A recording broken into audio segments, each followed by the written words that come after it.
Lead us in the pledge. Ready, begin. I pledge allegiance to the flag of the United States of America and to the republic for which it stands, one nation, under God, indivisible, with liberty and justice for all.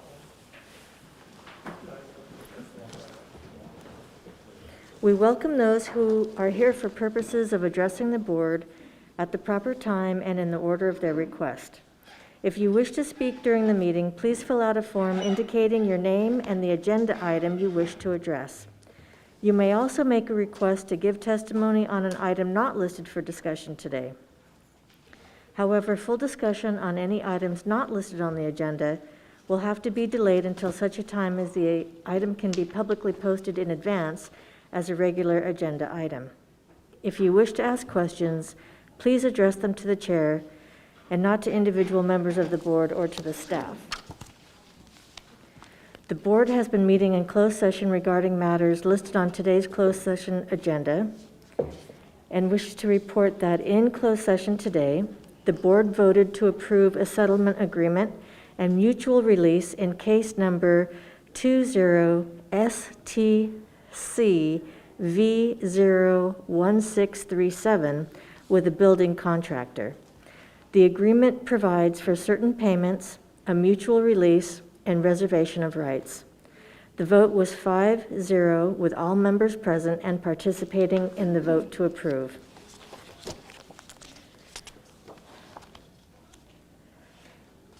Before we go to our public hearing, I just want to remind everybody about a motion we made at our last meeting to accept telephone public comment. And so, Dr. Baker, would you like to address that for us? Sure. Thank you, Madam President. We, as of today, received the contract request form from the company that we will be contracting with to do our audio call-in system for board meetings. And so as of today, it's not live, but we expect to have that contract on the next board agenda. And if we can expedite it to be ready for the next agenda, we will do so. So as soon as the call-in system is up and live, it will be posted on the district website with all of the directions on how to call in. But we have received the contract as of today. Thank you. Okay, so that's something to look forward to. Public hearing. This is the time set aside for public hearing regarding the following: the learning continuity and attendance plan.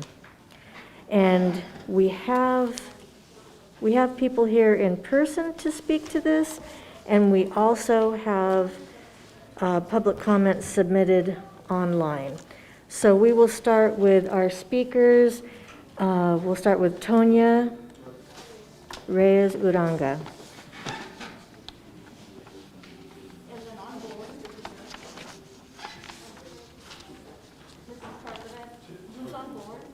On board is Jerlene Tatum.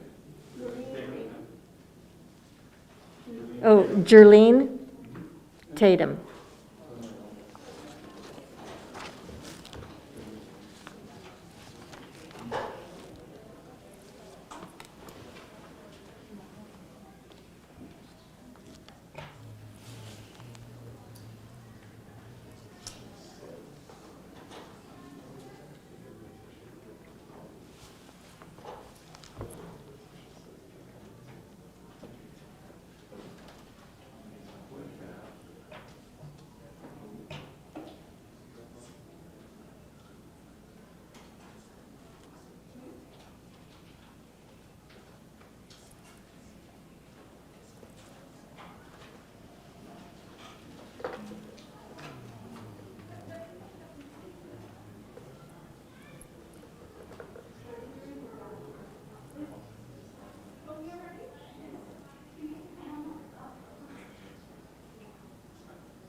Hi, this is Tonya Reyes Uranga, and I would like to thank the school board and the administration for offering another opportunity for parents and community to comment on the learning continuity and attendance plan.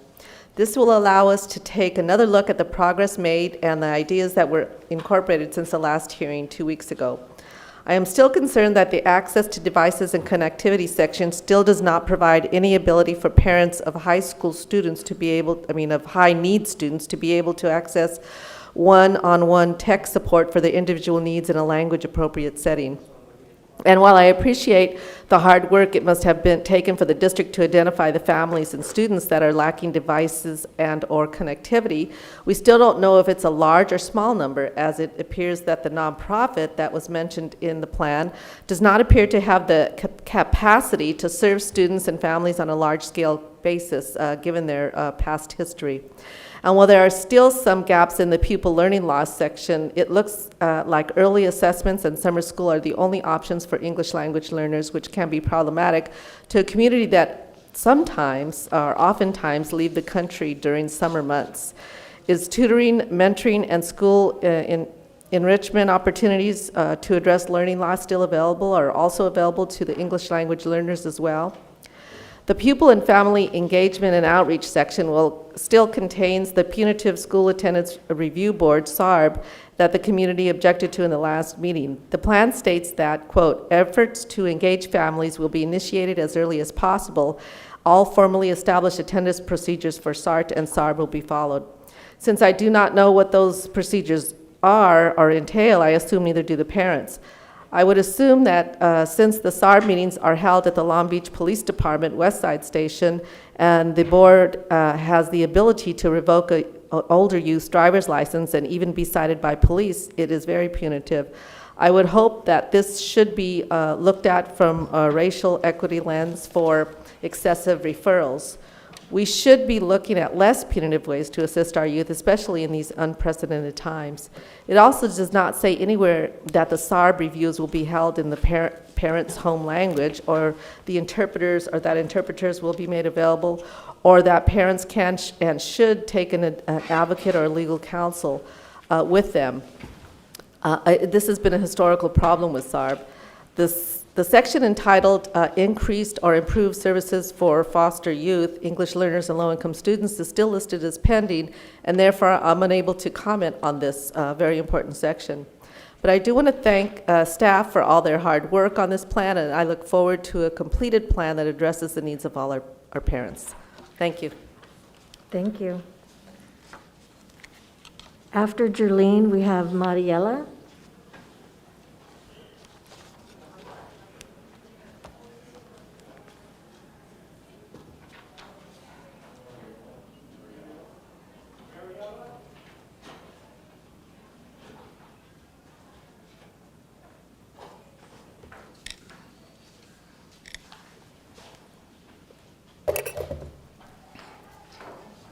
Good evening. My name is Jerlene Tatum. I am an LBUSD parent. I'm speaking on agenda item number 15, public hearing for the LCAP. I want to begin by saying this has been a very trying couple weeks, yet I want to say thank you to the teachers that are out there doing the best that they can, and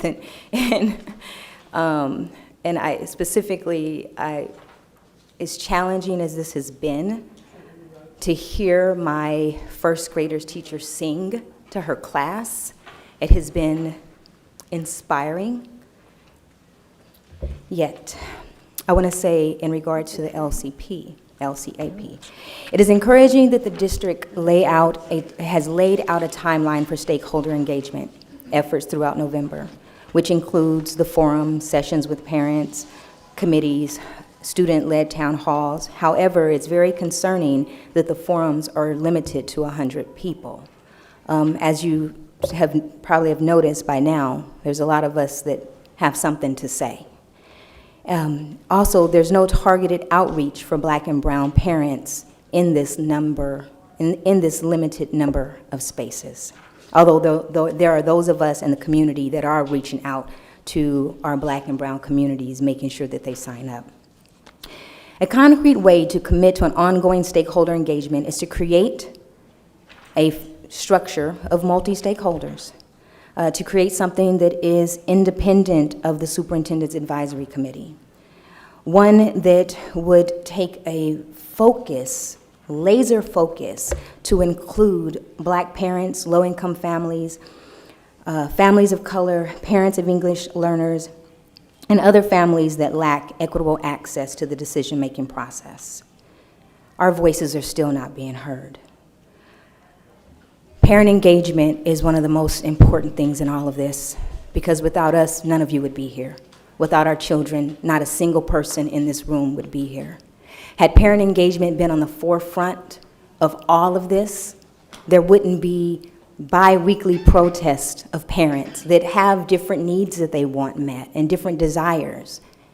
Had parent engagement been on the forefront. So please, while you have an opportunity, please make sure that parents and our voices are at the forefront of every decision moving forward. Thank you. Thank you. After Mariela, Christine,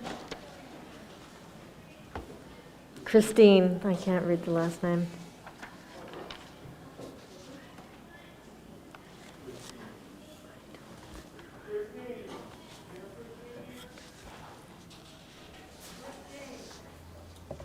Hi, my name is Mariela Salgado, and I'll be talking on item number 15. First, I want to just say that today, as a small business owner, Yelp released a report. 60% of their small businesses have been noted as permanently closed. Small business is the economic engine. And the reason why I say that is because so much of our city is suffering in an insecurity of sorts in their economic well-being. And I think one thing that is stable to most of our kids, the 77,000 students, is our schooling. And so one of the things I'd like to say about the LCP is that every student is entitled to a device and connectivity during distant learning, which includes one-to-one tech support to troubleshoot the unique challenges that families are experiencing with accessing the virtual classroom. There's $12 million allocated in the LCP, and one of the things that I continue to, and I hope you will see as essential, is a headset. You know, you can't change the economic situation that these households are experiencing, but I think you can change the tools you're giving them. And the laptop is not the only thing they need. They need connectivity. I heard a story today that a woman in a school is going to wait 30 to 45 days for a hotspot. That's unacceptable. I don't know what that means for attendance. The way it's addressed in the LCP doesn't seem to tell us in terms of, you know, whether she'd be penalized because she's not attending. But those things are essential. You know, people out there talking about education is essential. Well, let's make it essential by making sure every kid has connectivity and has a device for school. The LCP doesn't discuss the tech support. There is a mention of the TOSAs, teachers on special assignments, doing the tech support. Doesn't really include specific roles. The other thing I want to discuss is the tutoring services required by the LBUSD settlement, that it should be leveraged as a strategy to address learning loss. LBUSD is required to have extended hour tutoring at high-need schools this year because of the settlement agreement. However, the LCP does not identify tutoring as the learning loss strategy for these schools or describes how families and students can access these required services. The availability of tutoring and extended school learning for English learners, foster youth students experiencing homelessness, and students with IEP is crucial, but there's another high-need student outside of these subgroups that require and are entitled to additional support, like Black students and low-income students. As I said earlier, you know, the economic situation that people are in, I think that the district can do more, and I hope you will consider. I appreciate the work you've all done, and I appreciate the additions that have been included in the LCP, but I'm really hopeful that you will take in some of the feedback we're giving. I want to say thank you to the few board members that listened to us, and I will see you in a couple, hopefully, minutes. Thank you. Thank you.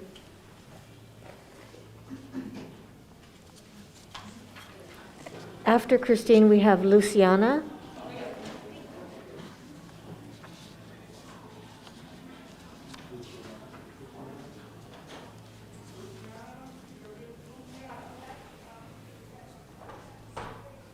Just start?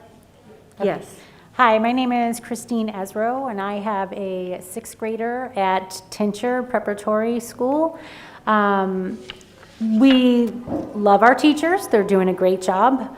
My issue is with the many hours of screen time. I think it is really hard on the kids. And we were doing okay with the minimal day schedule, and then we went to the longer. And I just think it's too many hours. I mean, we're always told as parents, since our kids were very young, too much screen time is not good. The American Pediatricians Association, if I'm saying that correct, says, you know, no more than 2 hours, and we're on 6 hours a day every day. And I want to know, why is it we can't go to a hybrid schedule? Even though we're not in person, why can't we have a hybrid schedule for our students? Is this it? I get to talk, okay. And I'm wondering where we find this information out. How did the district come to saying we're going all day and that's just it? We all did a survey, but it doesn't seem as though it's fair, because I'm sure not everybody wanted all day on online learning. And now we're going to January 28th, so I feel like our hands are tied, other than homeschooling our children, and then we can do the amount of screen time that we see fit. That's all I have. Thank you very much. Thank you. So those are all the speakers we have for now.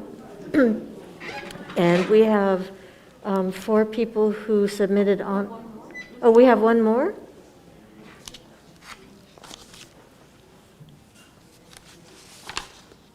Oh, I'm sorry, Luciana.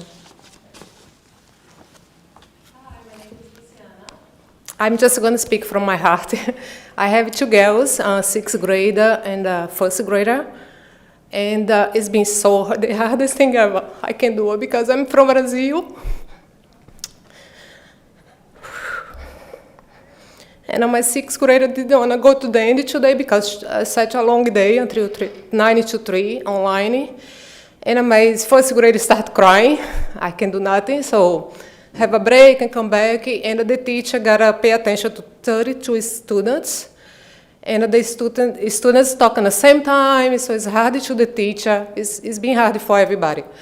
So I don't know, I wish you guys can help us to have an option to go hybrid, or at least 1 day a week, something, to help our kids go to school. So this is what I have to say. Thank you. Thank you. And now I think we're finished with the people in person, but we have public comment. I think 4 people have submitted public comment for the hearing? That is correct, yeah. Okay. Is this on? Yeah.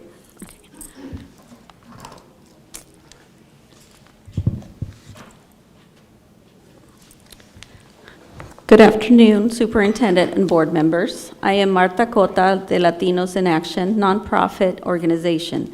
Our mission is to create a more just and equitable society for all through solidarity, respect, and action.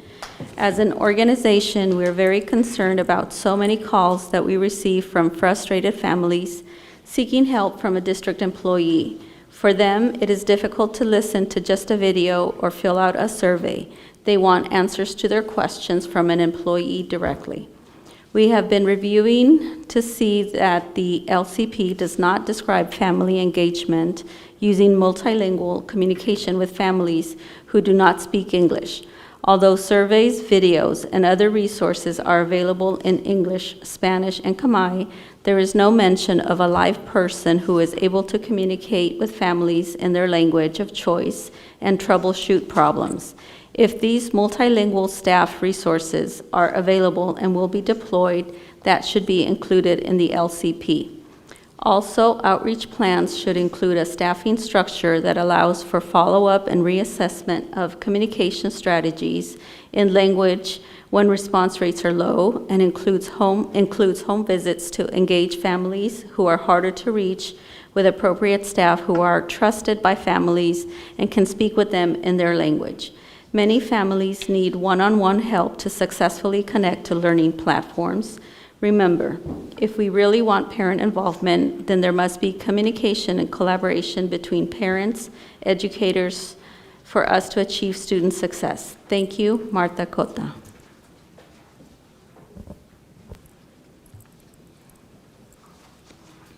The next comment is from Nicole Ochi. Good evening, my name is Nicole Gon Ochi, and I am a senior education attorney with Public Advocates, a civil rights nonprofit organization. I have been supporting LBUSD parents and grassroots organizations in the LCAP work group for the past year, and I am submitting a comment on item number 15, the learning. Can't hear. We can't hear you. The mic's It's not on. Speak louder. Yeah, can't hear. Here. Is it on? No. Is it on? Yeah. Tap it. Can she move it closer to her? Yeah. Okay, is that better? Here. All right. Here, restart.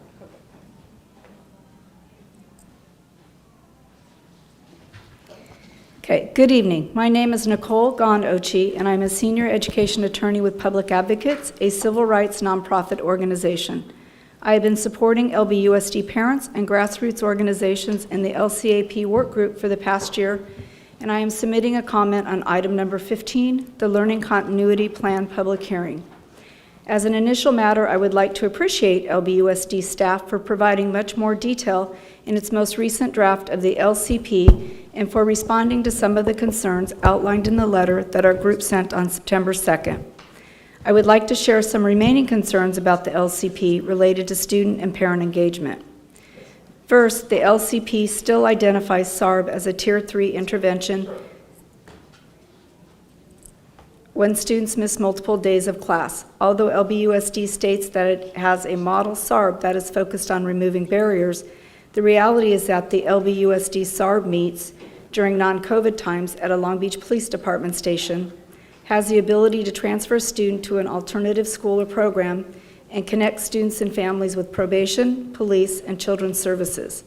These are all ways to push students out of their home school and entry points to the school-to-prison pipeline, which disproportionately impacts Black students and other students of color. These strategies are never appropriate and particularly troubling during a global pandemic. Therefore, you should remove SARB as part of the Tier 3 re-engagement strategies and only rely on the positive and restorative approaches to address chronic absence that you mention in other parts of the LCP. Second, the prioritization of social-emotional learning is noticeable and laudable. However, it is important to ensure that intent translates to action that is experienced each day by students in their virtual classroom. Students need actual daily social-emotional support now more than ever and are the best ones to identify whether current practices are working or not. The LCP identifies TOSAs, who will be responsible for monitoring SEL implementation, doing professional development with teachers, and developing SEL standards, among other things, instead of relying solely on TOSAs for accountability. It would be better to partner with students and families and build the SEL initiative and to hold accountability for effective implementation. Third, the LCP describes the various avenues to obtain mental health support, but does not describe the process for assessing these services, other than citing the FRC referral form. However, FRCs will only serve 27 schools this school year, so it is unclear how students and families will access these resources if they do not attend one of the 27 schools. Students need connection and care right now more than ever. We have consistently advocated for more funding to staff FRCs to ensure that mental health and Thank you. Thank you. Our next one is a Spanish speaker.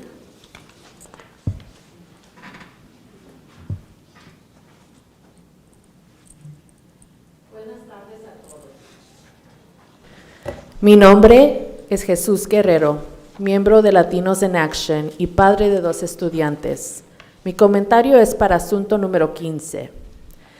Quiero decirles que estoy muy preocupado porque sé que mi hijo en estos tiempos de pandemia y con el aprendizaje a distancia, sé que su aprendizaje quedó muy abajo de su grado. Yo veo su atraso. No sé cómo pasaron a los estudiantes a otro grado si ni siquiera los evaluaron. ¿Cómo van a saber en qué necesitan más ayuda?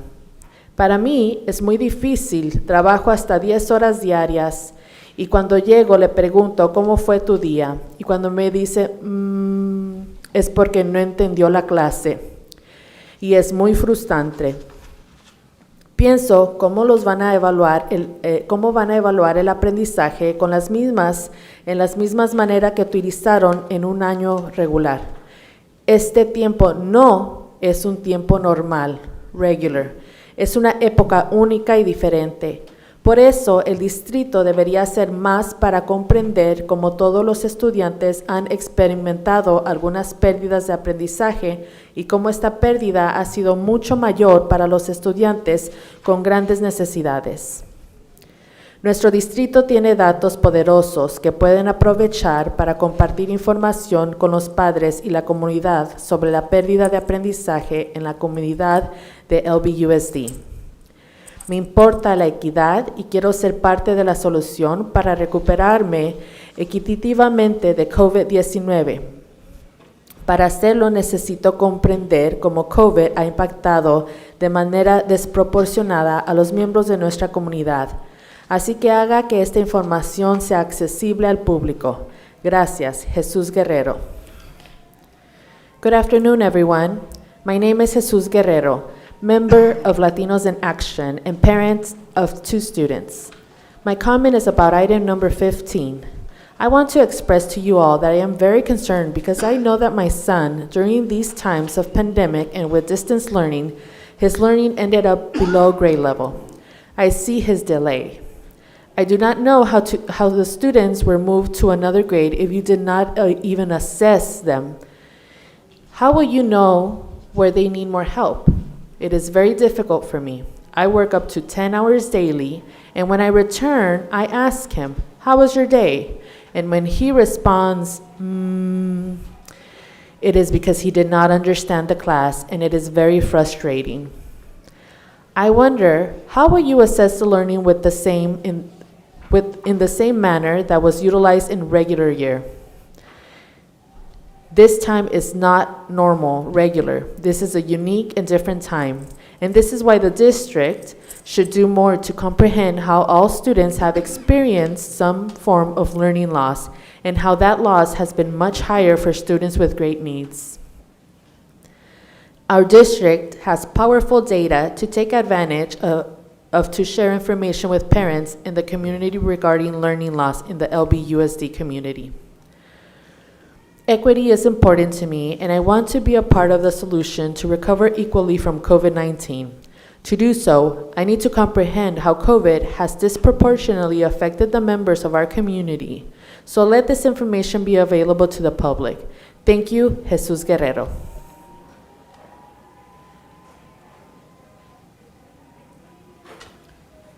Good evening, LBUSD, school board members, and executive staff. My name is Angelica Salazar from the Children's Defense Fund, California. This comment corresponds to agenda item number 15. Thank you for all your work in the updated Learning Continuity and Attendance Plan, or LCP.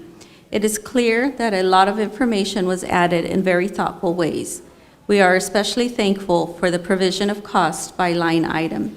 This is a crucial improvement because it increases transparency.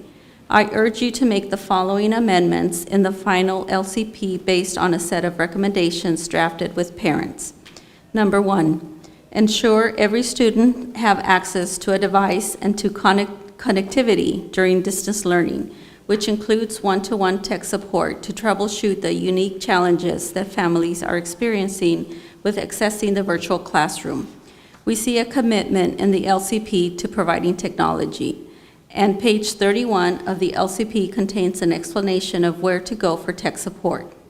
For example, the tech TOSAs are supposed to support students to access Canvas and Zoom. Parent University is supposed to help with logging into a Chromebook. and the Technology and Information Services branch is responsible for connecting a Chromebook to the internet and accessing Wi-Fi using a hotspot. This is a lot for parents to navigate. Families need a one-stop shop where they can go for help with all these issues efficiently and effectively. Streamlined, systematic, and personalized tech support is possible with a well-staffed tech hotline or tech captains at each school. Number 2, pupil participation should be measured flexibly when parents deem the amount of screen time is ineffective for a student and that alternate arrangements be made to satisfy participation requirements. We are encouraged by the addition of the guided independent study option for elementary school students, which increases flexibility. LBUSD participation requirements are still very confusing and should be explained more clearly in the LCP. The LCP describes an absence as missing a full day of synchronous distance learning instruction and failure to complete asynchronous assignments, but then states that participation is also measured by completion of assignments, assessments, and contact between school staff and students or parents. Re-engagement strategies are triggered by missed interactions, and it is not clear whether that is an absence or a non-participation in any part of distance learning on any given day. Clear and district-wide expectations should be stated in the LCP about what counts as attendance and what the consequences are for absences. And that is it. Okay, thank you. Next, I'd like to introduce Robert Tagorda, our Equity Access College and Career Readiness Director, and he's here to give us a brief update on the Learning Continuity and Attendance Plan, a revised draft including updates made in collaboration with community partners. Or that does not look like Robert. Hi, good evening. I'm not Robert Tagorda, but thank you so much for the opportunity. I just wanted to spend a moment in introduction of Robert Tagorda and the effort that he has made in a plan that has been substantially enhanced since our last meeting and since the amount of feedback that we received both in our engagement process and since our last meeting. And so what you have in front of you and what you will hear shortly from Mr. Tagorda reflects our efforts to really take in the input that we are hearing. Just a few things in comment before Mr. Tagorda takes it away, and in the spirit of engagement, I wanted to just correct a couple of statements that have been made during the public comment that are not accurate so that we can go forward with accurate information together. First, I think it's really important to highlight that our SARB, our Student Attendance Review Board process, is first a model process that Dr. Simon leads. It has been recognized throughout the state and even received national recognition. We have not met at a police station for 13 years in engagement of that process. We meet in one of our district offices at Tucker Administrative Office. That process is a very supportive, engaging process for parents with students who have had all kinds of life challenges and attendance struggles. And we feel both proud of the work that we have done, but also like we are moving forward in that work in a restorative way. Can we always do things better? Absolutely. But I don't want that information to linger that we meet in a police station. We don't. Another piece of information that feels important to share is around our hotspot deployment. We received 1,000 more hotspots, and that deployment began today. It is our hope that we will be able to deploy those hotspots to families who need them, and our schools have done such a wonderful job in outreaching to our families that we have a strong sense of who has needs. And one of the great things about having a community that speaks to one another is that our families are also letting us know of other families who have needs. So it's our hope that we will be able to meet the needs of those families that are coming to us. And then finally, in relation to our community engagement efforts and our opportunities through Zoom, yes, we have a limitation of 100 through Zoom, but those forums are live streamed.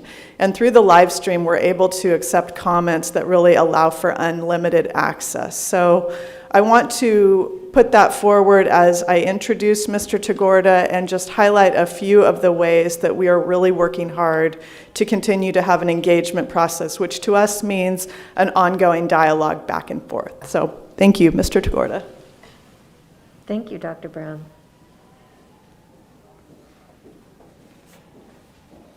Thank you, Dr. Brown. Madam President, members of the board, members of the community, I want to thank all the stakeholders again for the really thoughtful comments. We've taken all of their feedback to heart, not only from the last public hearing, but throughout the past 6-7 months as we've worked toward the start of the school year and also in developing this particular plan. So what you see on lbschools.net, where it's posted, is a compilation of all of these comments, all of the key ideas from the plan that's been presented to us through time. And as Dr. Brown mentioned, the plan's length is now more than doubled since the last time we met, and it's to provide details that the community has requested. So we're very grateful for the opportunity to continue to engage in this dialogue with them. I'm going to go over where some of the key changes and revisions have been made in response to stakeholder feedback from the public hearing, as well as from our community forums, from our committee meetings, and various other stakeholder engagement efforts. And I'm going to use this particular table of contents, which reflects the learning continuity and attendance plan section by section, all of the main components of it. And it's actually broken down into 3 sections: the stakeholder engagement piece, learning loss, and social emotional learning, which, based on the comments again today presented before this presentation, continue to be, and rightfully so, a concern for many of our community members, parents, and students. So the first part is going to be changes reflected in the general information and stakeholder engagement portions. And here we can break them down into 3 main ideas. First, we detailed our stakeholder engagement efforts and feedback. The feedback includes not just the general themes, but also the key takeaways from surveys that we had done and had been presented to the board, specifically in July and in August. It also includes public comments that we received in writing from members of the community, as well as the letter written by the LCAP work group, who have also stated some comments publicly this afternoon. Those are reflected in pages 3 through 12 of this plan. We also summarized how the stakeholder feedback has influenced the plan. That's a requirement of the LCAP 2, but it's also something that we felt was really valuable because we wanted to make sure that it was clear to our public exactly where we were making adjustments in response to the needs that they've expressed. And then third, incorporating student engagement into the district's broader efforts on equity. So you might remember in our last meeting, Dr. Brown had a presentation on student engagement and the importance of it as part of our equity work in the district. And a suggestion was made by the board to ensure that it was incorporated into the plan. So we made sure that we built that effort into this plan. And I think it's very important to state that this plan has a particular deadline that we have to meet, which is at the end of the month. But the work is going to continue and be ongoing. And to the degree that there are still some ongoing concerns that stakeholders may have and continue to express to the district, we're going to continue to engage with members of the public so that we can continue on a cycle of continuous improvement.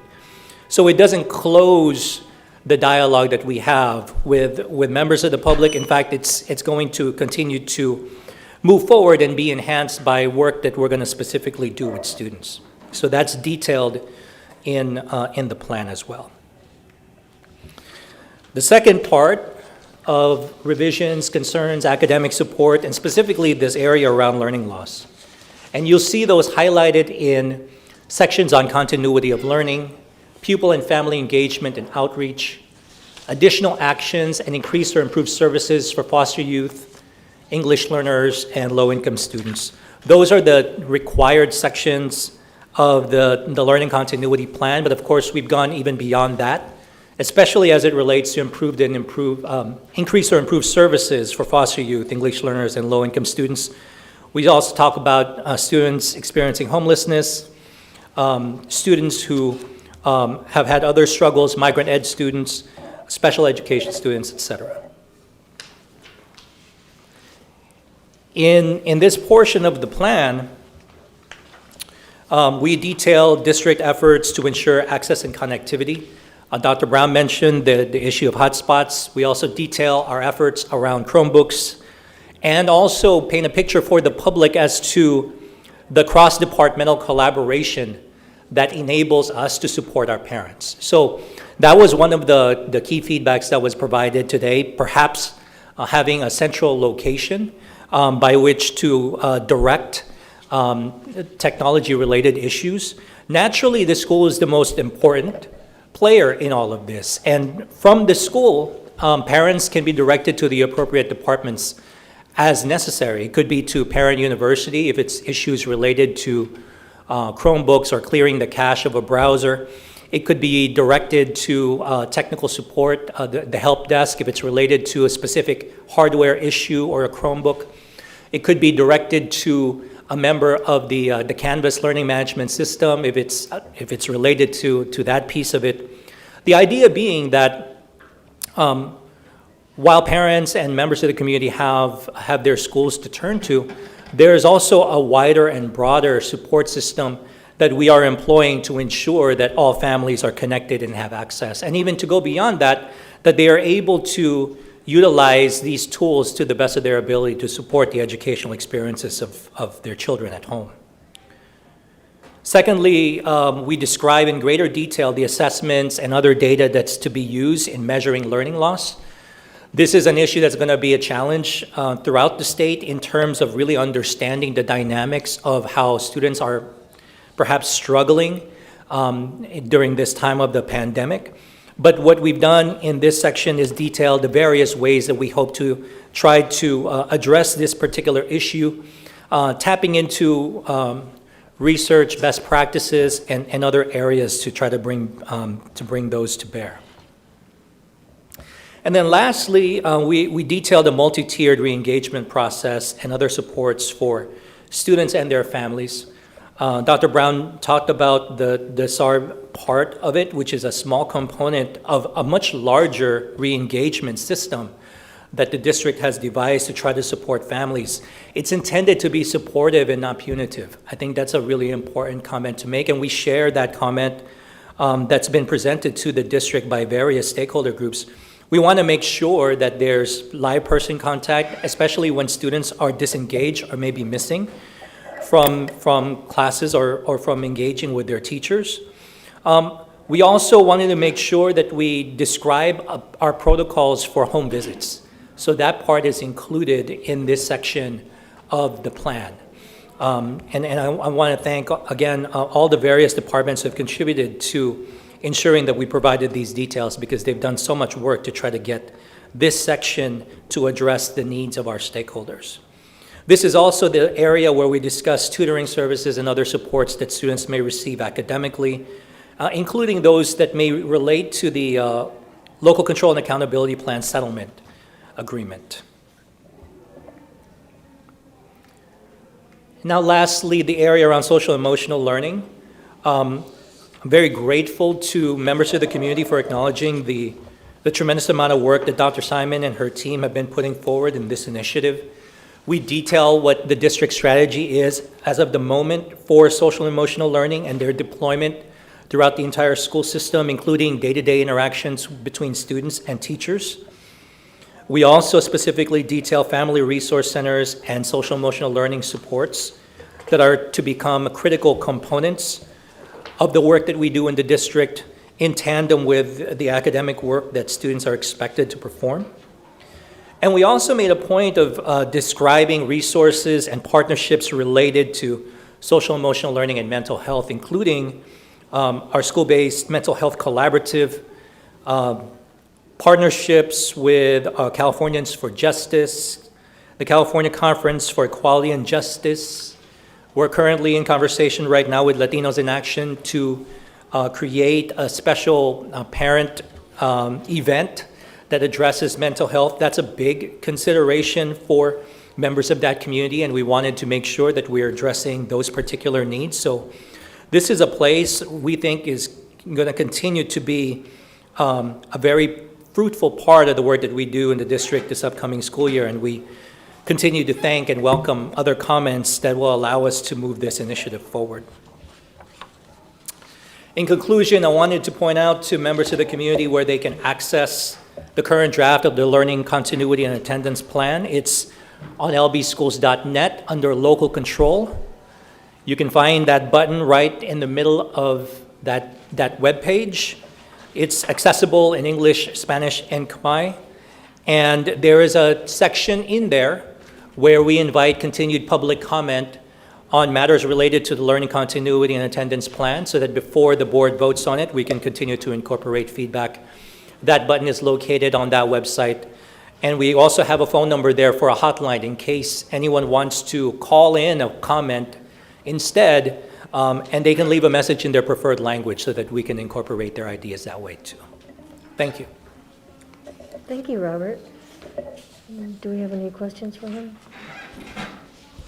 Okay, Dr. Benitez. Madam President, thank you, Mr. Tagorda, with all the work that went into this and the additional details in a very short amount of time. The effort is much appreciated. I think one of the observations I have in this LCAP is it's two layers, right? One is the information that goes into this, and part of that is through the public engagement and public input process. But the other is the details of how that will be implemented moving forward. And I think a lot of what I'm hearing is sort of based on two premises. One is that things are currently not happening in the best way that folks' expectations. So as an example, appreciate the update on the hotspots, Dr. Brown, that there are still clearly frustrations around accessibility, right? So I think one of the things that stood out to me in your summary, Mr. Tagorda, is that we have capacity to provide support, technical assistance, troubleshooting to parents, but oftentimes something's not happening, right? So it's either that parents don't know about it or don't know how to access the resource. And I think that's part of the details and the challenge that we face, that we may have Parent University to refer to, or we may have the troubleshooting to refer to, but clearly something's not happening with parents, right? And I think what we're hearing both with public comments and then what I'm hearing personally is, how do we sort of connect those dots? Because we obviously have capacity. We have some of the resources. There are some gaps, right? But we're constantly improving. But how do we sort of address that disconnect? I'm wondering, using that as an example, Mr. Tagorda, because there's also the social and emotional learning, right? Earlier today, just today, I received an update from our FRCs that we're going to have virtual counseling going on for the social and emotional learning. Again, something is not happening in terms of folks either not being aware that we're offering this or that resource is available, or not knowing how to navigate and connect with that resource. You talked about learning loss, Mr. Tagorda. So I'm wondering if you can use any of those examples to sort of walk us through illustratively, how do we take something that clearly was a priority for the community, it's reflected in the document, maybe not in all the details, but then how do we go from that to actually advancing and moving forward, while at the same time, I think for me, the broader construct is here, something is either missing in terms of connecting the dots or information.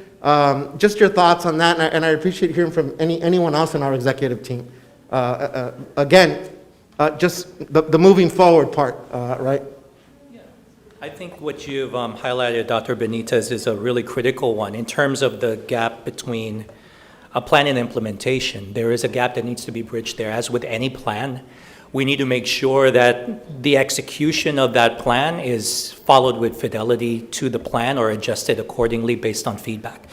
I think a couple of things. One is ensuring that those who are implementing the plan are fully aware of what the processes and procedures are, as well as what the concerns might be from stakeholders, either parents, in this particular case with tech support, so that we know and can address some of the specific and key issues. So to use as an example, when we first launched the Canvas system, the district put together a plan that would address what we knew was going to be a really critical issue, which is connecting students. So we put together a team of individuals to provide direct phone support for families to be able to access Canvas, to be able to get a student ID if they needed that, to be able to get a password if they've forgotten it, to be able to look at what Canvas system might look like. So that was a cross-departmental collaboration between Parent University and our technology team, our research team, and actually also some teachers who volunteered to play a role in this really critical work, knowing that they've gone through the training. You know, in response to that, we received a lot of different questions that we hadn't even considered or surfaced, right? So that it could be one, for example, if it is a new student to the district, how are they supposed to access a system of this kind? So what we've done is we've created effectively frequently asked questions based on stakeholder feedback and sentiment to try to then incorporate that back into our plan. So in that particular case, we then created, with our TOSAs leading the way, a series of different references and guides and training materials for staff at schools to try to address those very specific issues for members of the community. And then two-pronged steps from there. One was communicating it with parents through lbschools.net and other means, so that they can help themselves if they're looking for those resources. But also then on the other end of it, deploying those materials to school sites so that they can help families in the event that families come to them. So that's one example of a way that we're doing it. Naturally, there are going to be multiple combinations and iterations of issues that will arise during implementation that we probably can't foresee at the moment. But this is where we invite members of the community to continue to give us feedback so we can ensure that we can incorporate it into our work.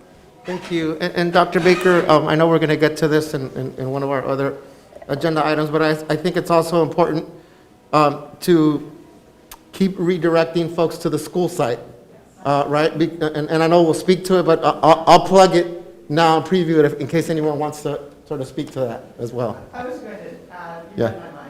I was going to add that our community's best contact point is our schools and our administrative teams, our counselors, our office support staff, all of the familiar people that our community knows are in our schools. And we want to communicate to families that they are there for the explicit purpose of helping us operate school, which means addressing the needs that are coming up for parents. So call school, please, as a point of contact first. Call school, tell us of the issue that is happening, and we want to do our very best. Our schools have also been doing a really wonderful job of reaching to families that we either haven't heard from or that we have information that causes us to want to reach out. And so if that can be a two-way process, and if everyone in our community can hold the information, that if you hear of a neighbor or someone at the grocery store or someone you bump into who's having challenge, please call school and we will help get them to the right place. Do you want to add something? I just wanted to share some of the work that's going on at the school site level and put into context just where we've come, how far we've come in such a short period of time as it relates to technology. You know, our early surveys of parents going back a number of years were showing that anywhere from 70 to upper 70% of our parents, our students, had access to the internet. Last year it was up to 85%, and we purchased 5,000 hotspots that were already distributed, plus the additional 1,000 that are going out now. So that's 6,000 additional hotspots. You look at our population right now, and I think research, we have some updates on that as it relates to our population, current enrollment. We're looking at a little bit less than 70,000 students, of which 10% of that would be about 7,000 students, which is far less in terms of families So families have multiple children in our system. Each hotspot obviously serves multiple users within the household. So a single hotspot can serve up to 10 computers at a home.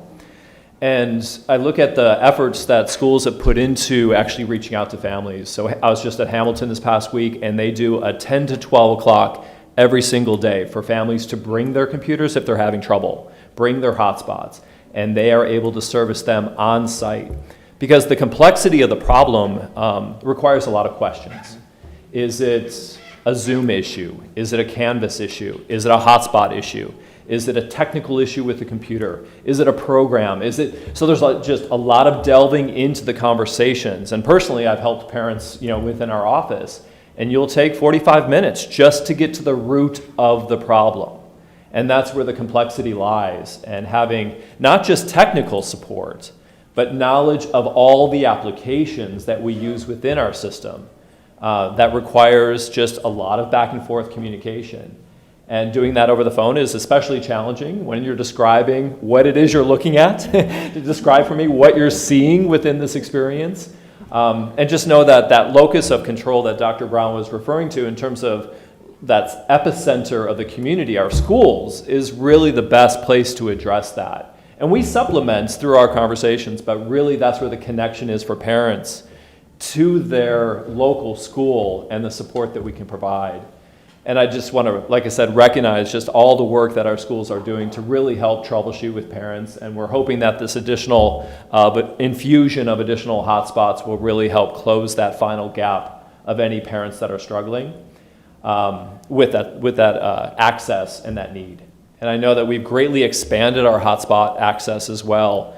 We have a data plan tied to that hotspot, and I know that our tech team has quadrupled that data plan to be able to provide that support. So just know that there's a lot of multifaceted efforts that our schools are doing and that our departments are doing to meet that need. And have we done an assessment on meeting the need of technology? Do we know that every student who needs a Chromebook now has one? Or are we still in the process of making those assessments? Almost 20,000, Chromebooks went out in the spring, and we've distributed an additional 13,000 since the start of school. So 33,000 Chromebooks have gone out, and there's obviously additional Chromebooks if students still need them. Once again, in recognition of our students that we haven't connected with yet, Lindbergh, I was out there this week, they're actually going out and doing porch visits to the families that they haven't connected with, and they're bringing Chromebooks and hotspots with them. So in the event that we're able to reconnect with families that we haven't connected with, that's their preparation, is to say, hey, school has started, and here's the devices you may need in support of that work. So that's good to hear, that we are currently conducting outreach to make sure that even though a family may not be online or connected, we are actively seeking out those families. Okay, thank you. President, may I add a couple of details as well? Last night, you may be aware that the LA County Board of Supervisors approved funding to address the digital divide, which will also bring about 1,000 more hotspots into the district for us to use and service to our families. So we want to thank them for that. I also received a question about students accessing the current generation of Chromebooks. Students who before the pandemic actually got one of the Chromebooks that we were able to wipe clean and give away. We want our families to know that currently enrolled students are welcome to come and get a new Chromebook that is the current generation for use on Canvas and all of the other materials too. Just because they got a discarded Chromebook does not mean that they can't access one of the one-to-one devices that we have currently in the district. Dr. Baker, on that point, thank you, Dr. Lund, for sharing that. I think it's also important to remind parents that are experiencing frustration and students that may have had a second grader or a fourth grader or even a high school student break down, right, and start crying because of the frustration, right, with the technology, that that's not going to determine the rest of the educational success for that student, right? So in the heat of the moment, and I've been there this last 2 weeks, in those hours that you're trying to log on or trying to access something on Canvas, it may seem like your student's whole future is at stake, right? And certainly we want to operate with that urgency, but that things will get better, right? The glitches will get better. That maybe it hasn't been the best 2.5 weeks, but that we have capacity to deploy, right? And that's where my question was coming from. That the frustration, of course, these are just words coming out of Juan Benitez, but to be mindful that, if you didn't get a call back maybe at the school site, call again tomorrow, right? There could have been some extraordinary circumstance going on at the school. It could have been that everyone was worried because Dr. Lund was at the school and couldn't call anyone back that day. But that the technology is failing us, but that we're not going to fail our students. So just want to remind parents of that because, unfortunately, and we talked about this a little bit earlier, things that you could have checked in with another parent about at a school could have made you feel better, or they could have redirected you to someone, or they could have said, hey, here's what I did. It's challenging now to have those conversations with another parent or with a staff member, but that the school site is still where the rubber hits the road, right? So I just wanted to share that because obviously we're talking about having capacity here as a district to deploy and to be responsive, but parents are still unfortunately faced with today we could not log on, right? Or today Zoom wasn't working. That's not going to determine the rest of our students' lives, and we may not get it perfect today or tomorrow, but we will at some point do right by all of the students in the district. So thank you for the updates. In addition to that, Dr. Benitez, you're going to hear Dr. Simon talk about attendance and for parents to not worry about a single day when a student isn't logged on correctly. They're going to hear about the flexibility that they have in terms of how students gain attendance. So I think that will ease some of the worries as well. I want to acknowledge Robert Tagorda and the Equity Access College and Career Readiness team that includes Parent University and translators and a very active administrative and TOSA staff for their work. In addition, Lucy Salazar and Renee Arcus, community groups, Latinos in Action, Children's Defense Fund, public advocates, and all of the staff whose work is represented in that plan. So it's a tremendous effort to write the plan and to do all of the engagement. And to the point that was made, to implement the plan takes the entire district. And so those pages represent a lot of work in getting to today, and they represent a lot of work in the days ahead. I also want to let the community know that later in this board meeting, the board will be voting on an item to add a board meeting on September 28th for the sole reason of approving the learning continuity and attendance plan, because we made a decision to extend the public hearing to include more opportunity for feedback from the community, especially during a pandemic. So more to come, but our plan is, if the board approves it, that on September 28th, we will come back with final revisions for the Board of Education to vote on the final plan. Thank you. Thank you. Okay. Ms. Kerr, did you have a question, comment? No? Okay. Next, we have call for agenda items. I think because we have people who have been waiting, I'd like to move item number 21 right after item number 19, because we have people in person to speak and they've been waiting. So if everybody's okay with that? Sure. Okay, so I just need a motion to accept the agenda as corrected. Move, second. Discussion? So we'll have back-to-back public comments? Yes. Okay. Back to back. All in favor? Aye. Opposed? Abstentions? That passes unanimously. Approval of minutes. Move approval. Second.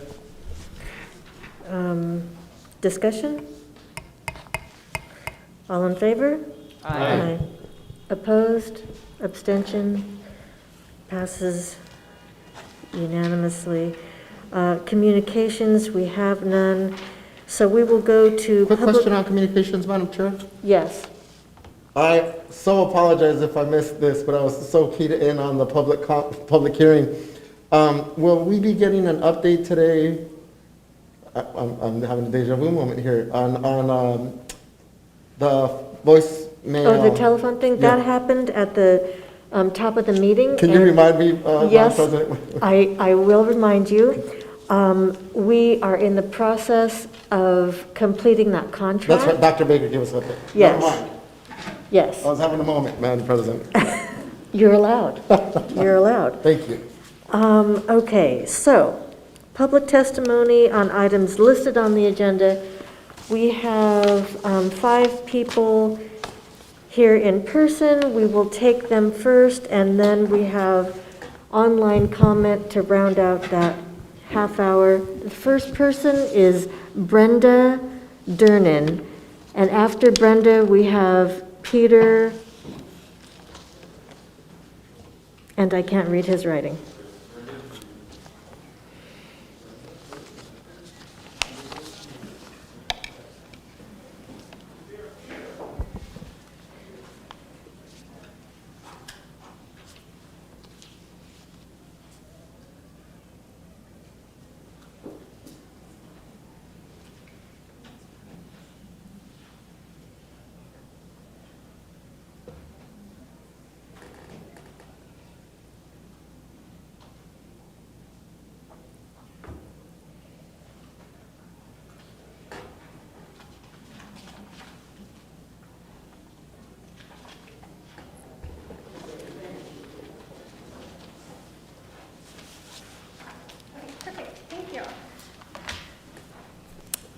Good evening, everybody. My name is Brenda Dernan. I am a Rogers Middle School and Wilson High School parent.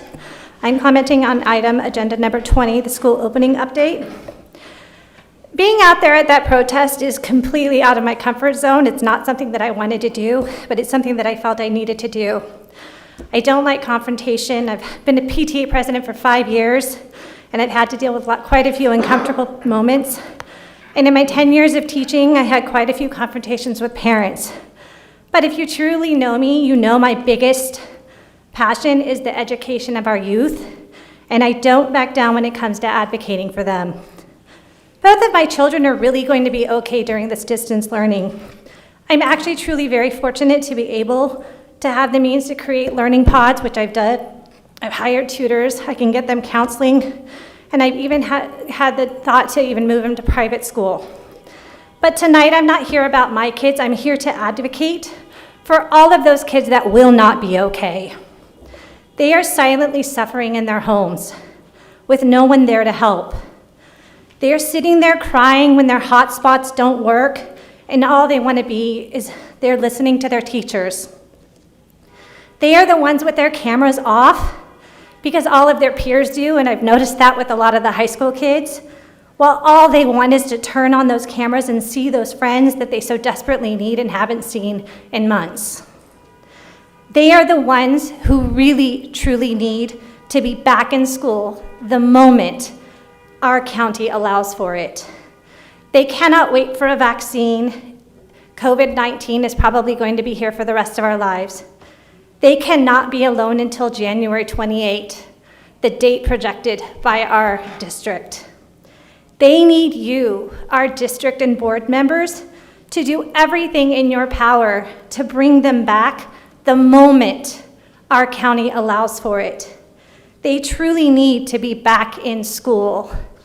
I'm a product of Long Beach Unified School District. I've volunteered countless number of hours, and I've been PTA president. I've done everything, and I truly love Long Beach. I've lived here all of my life. Our kids are suffering, and they need you to help them get back in school the moment LA County lets us do so. Thank you. Thank you.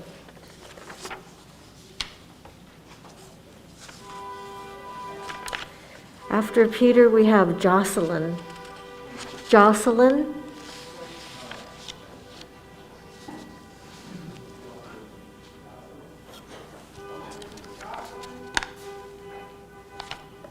Hello, my name is Peter Novahome. Looks like I got about 3 minutes. First, I'd like to say that I'm a little shocked by the number of people that are allowed to give comment today. I think there's just 10 people out there. But I'll give my bullet points real quick and get to the point. I didn't expect there to be a protest here. I thought I'd just come down and just give some thoughts around maybe how we could improve some things.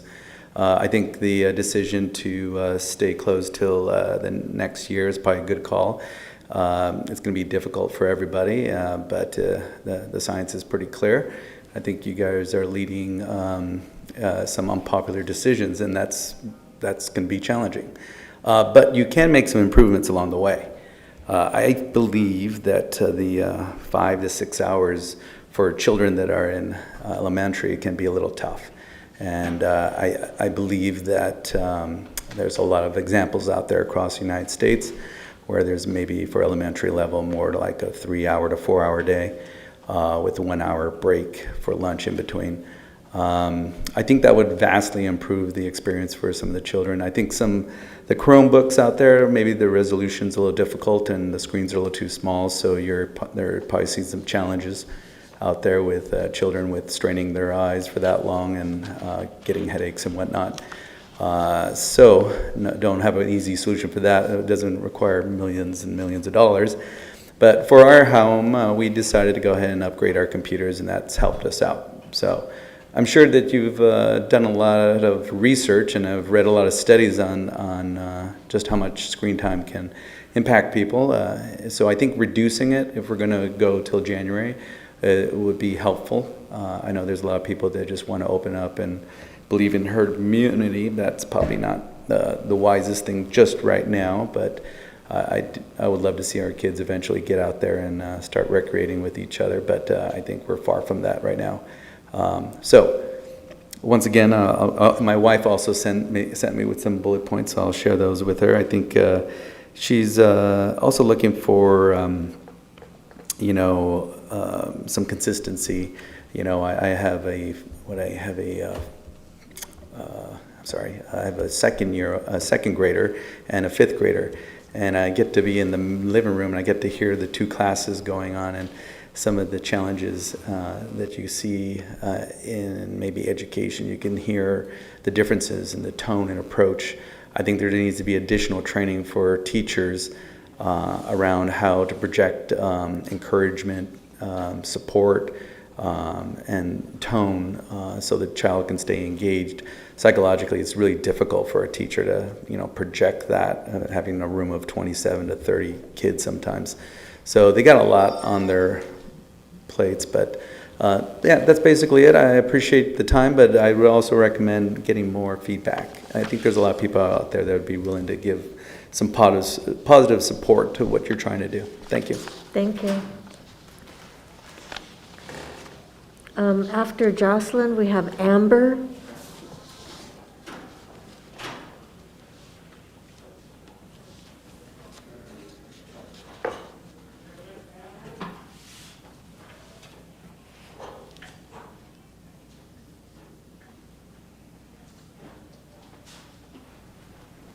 Hello, my name is Jocelyn, and I am a parent of a second grader at James Madison Elementary, and I'm here because of, like many other parents, we are concerned of the screen time. As you may know, a lot of schools have 8 to 2. My child has 8 a.m. to 2 p.m. online, and she loves school. And every morning she is overwhelmed and stressed because she has to spend more than 5 hours on screen. And so I want to reach out to all of you to consider the modification to the screen time that you're giving these kids. We need our education. We need our kids to continue their education, but there also needs to be an adjustment to how they're getting this education. We need to, as a parent, I need to speak up for my kid.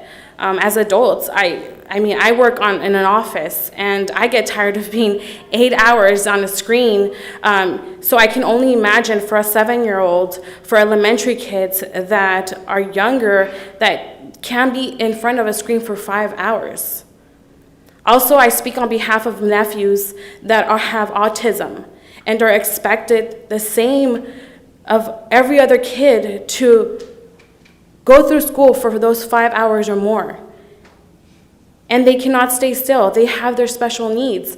And the teachers are expecting, the district is expecting for all the kids to continue having the same education with all this limitation or stress, psychological stress, emotional stress, physical. I mean, their vision on the screen is being affected. So I come today and ask for you guys to make a modification to be considerate of all of our children. These are the future of the world, and we're damaging their education by not considering five or more hours of them sitting down on a screen. I work, and my babysitter has to try to encourage my child to stay online, and my child says, "Mom, there's kids that are sleeping. There's kids that are crying because they're tired." And I can do so much for my child. I don't know if any of you are parents, and if your children are going through the same stress or having emotional breakdowns because school is too much right now for them. So I'm asking, if you are a parent, to please consider our children, the future of this world, their education, their emotional well-being. I am too concerned.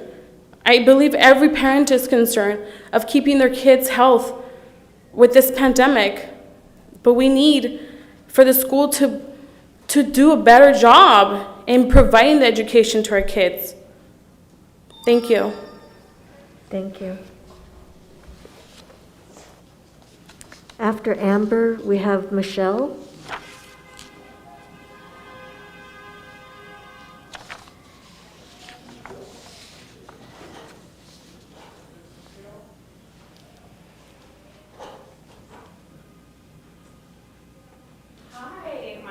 Amber Rice, and some of you guys are familiar faces to me, and I'm sure I'm a familiar face to you. I am a product of Long Beach Unified School District, and my daughter is a current freshman at Milliken High School, and so we have grown up in this system and appreciate it and appreciate you guys. There are some things that I'm here to address tonight involved with the returning of the school and what I feel was a very premature message that was sent out to the district by the district about returning in late January and making those decisions now. I do want to remind you that board members are voted in to represent the parents. When we were at our freshman orientation for my daughter who is at Milliken, we were reminded by district personnel that 80% of parents at Milliken High School want their kids back at school, whether it is a hybrid mode or even a full-time mode. They want to be back, they want their socialization, and they want to go back to school.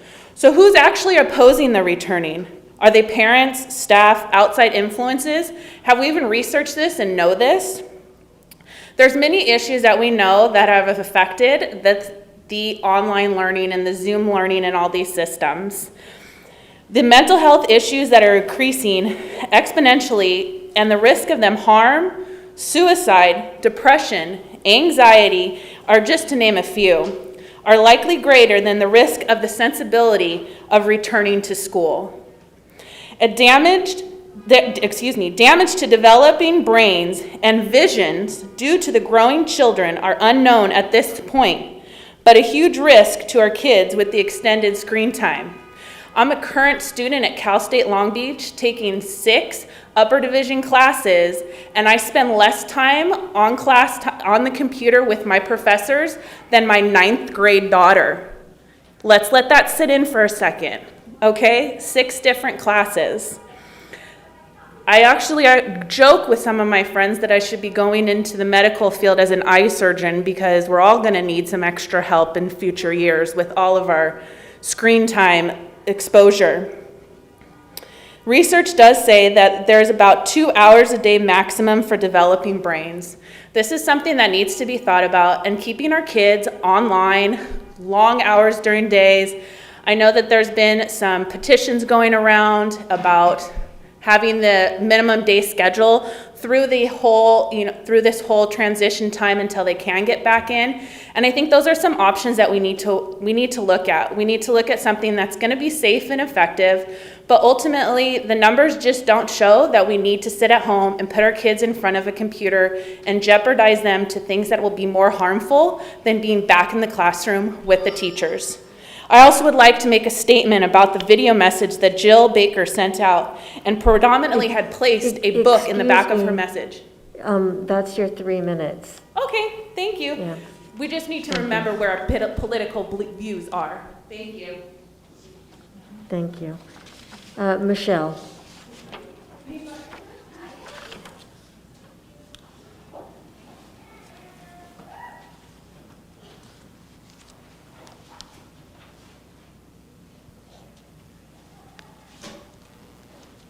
Hi, good evening. My name is Michelle Stonis. I'm a Long Beach resident in District 4. I'm also a college professor who previously taught at Cal State Long Beach for a decade. I'm currently at Glendale Community College teaching online on Canvas. I'm a parent of 3 children who attend Tincher, an 8th grader, a 6th grader, and a 1st grader. Wait, I messed up. I'm a parent of 1 child now that attends Tincher. I just pulled 2 of my children out this week from the Long Beach School District, and they're having a terrible time online, being on Zoom for 6 to 7 hours a day. I'm here to speak on behalf of my children and the nearly 20,000 people who signed the Change.org petition shared only 5 days ago about our district's damaging Zoom policies. If you're in this room, you're here because you care about students and you care about public education. I'm thankful that the district chose to make meals free to all district students and implemented social emotional learning into classes. I know that the survey that went out to district parents returned information that shows that parents are nearly split on the idea of going back to school and going online for the entire day. I was actually one of the parents that said increased screen time was desired, but I didn't know I was signing up for an entire online education for an entire online 5-day-a-week school schedule. When I ask parents and kids in our district how the children are doing, I've heard that they're irritable, lethargic, have headaches, falling asleep during class, after class, frustrated, lonely, and as my daughter said, who's a 4.0 student and a national scholar, I hate school. When I asked both the superintendent's office and the principal of Tincher why the schedule was chosen, I was told it was to meet the 5-hour-day requirement of Ed Code. You know who's not online from 9 to 3? Children in Riverside School District, Fullerton School District, Placentia Yorba Linda School District, Riverside School District, Santa Clarita School District, and Tustin School District. And those are just the ones I know personally. Are they in compliance with California Ed Code? Yes, they are. And you and I know Ed Code requires 5 hours of instruction, not 5 hours of Zoom time. Many districts are doing 2 to 3.5 hours of live Zoom instruction, anywhere from twice a week to daily, followed by asynchronous work while the teacher is available by Zoom. When you ran for office, many of you listed that you'd partner with parents to support children in school. I'm speaking on behalf of those who want less synchronous screen time.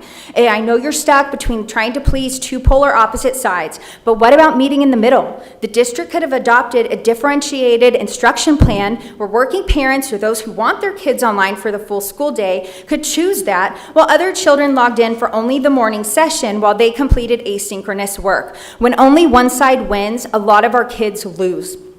The current online schedule that our district has implemented is damaging to school children and their learning. Parents are asking for it, but that doesn't make it less harmful. I encourage you to read Online Learning is an Oxymoron by Nicholas Kristof, a 2-time Pulitzer Prize winner, and also the American Academy of Pediatrics also recommended that kids be back in school. I'll close with this. When I told my daughter, my youngest one, you're going to be homeschooled, she immediately said, do I have to go on Zoom? And I said no, and she said, thank you so much, Mommy. So if you can't listen to me, listen to the kids and try and think about a way to pivot. Thank you.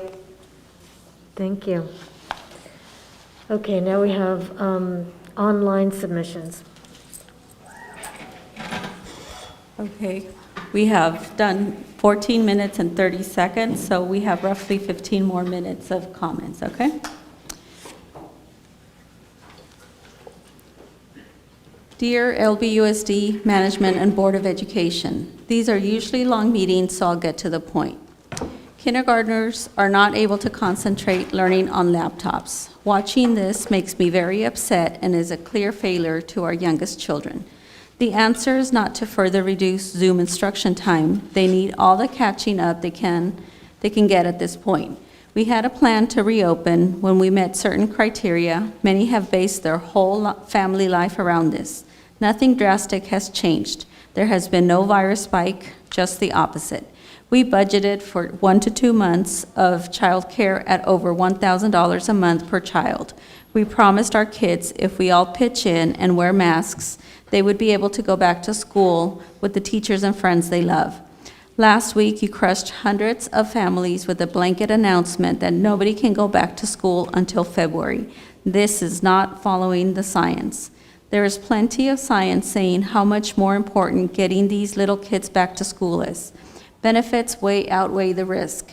This feels like a betrayal. I would encourage you all to observe Kinder, especially dual immersion Kinder this week. The teachers are awesome. The kids are just not developmentally ready to pay attention to a screen. Please reconsider this for the youngest kiddos. Thank you for your time. Mike Costa. My name is Brenda Durnan. I am a Rogers Middle School and Wilson parent and the PTA president for Rogers Middle School. I am commenting on agenda item number 20. I am extremely disappointed in the announcement to remain in distance learning until January 28th. Our schools have only been in session for 10 days, and yet the district made an arbitrary decision to prohibit in-person learning until at least January 28th. Our county and city continue to show promising numbers in decreasing COVID-19 cases daily. Our county could move out of the purple tier and into the red tier much before January 28th on the standards set by the governor. At the beginning of the school year, we were all given a choice to have our students in hybrid, all online, or doing Apex learning. The decision to remain in distance learning for the entire first semester stripped us of this choice. Our district should be doing everything in their power to prepare for our students to get back in schools, which is where they belong. When the county allows our students to be back in the classroom, that is where they should be. If our students continue online learning until January 28th, that will be 90 days with no face-to-face interactions with teachers, staff members, coaches, friends, peers, and mentors. 5.7 hours per day of screen time for 90 days is 513 hours. 21 full days our teachers and students will have spent sitting in front of a computer screen, many feeling isolated, lonely, and depressed. Many of our 70,000 students have spent their time seeing no one outside of their immediate household. It was reported by the executive staff report at the Board of Education meeting that 10,000 students did not show up the first day of online learning. The Teachers Association of Long Beach is telling their teachers on their website to prepare for an entire school year of distance learning. Our students deserve better. It is time for LBUSD to put our students' education first and provide a plan to reopen our schools.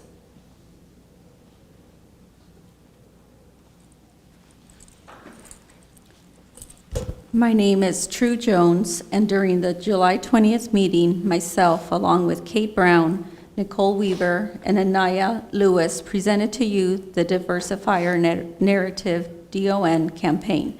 I am back today with Anaya, Amanda, Nicole Weaver to expand on the campaign's purpose, uniqueness, relations to the equity policy, and to most importantly, guarantee that our demands are met.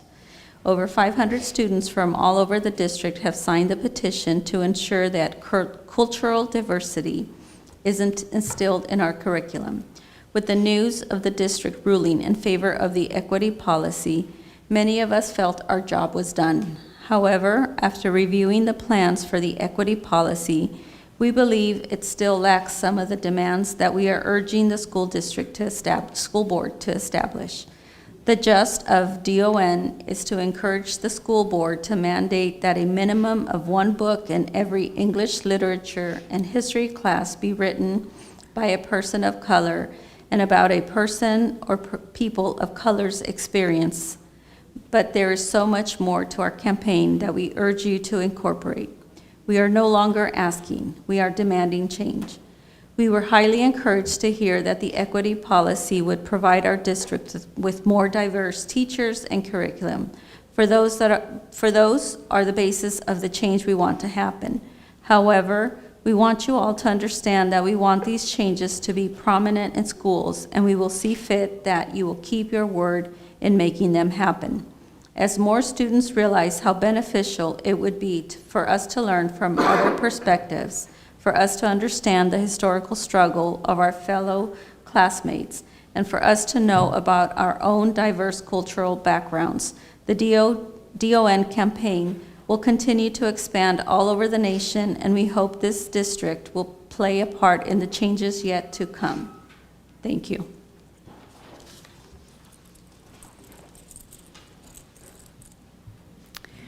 Good afternoon. My name is Amanda Burke. I am currently a junior at Wilson High School. LBUSD recently passed an equity policy intended to encourage more diversity in the education and classroom of students. These plans, including a team tasked with making recommendations for policy, practices, funding, and future initiatives, and a possibility of LBUSD ending its contract with the Long Beach Police Department to staff on-campus officers, seem incredibly promising and can potentially make significant change to the systemic racism on our campuses and in our classrooms. I am here today with Diversity, Our Narrative, to hold accountability and raise questions our team deems vital for this policy. To begin, the equity policy promises the hiring of more Black teachers and staff and the introduction of Black and ethnic studies to existing and new classes.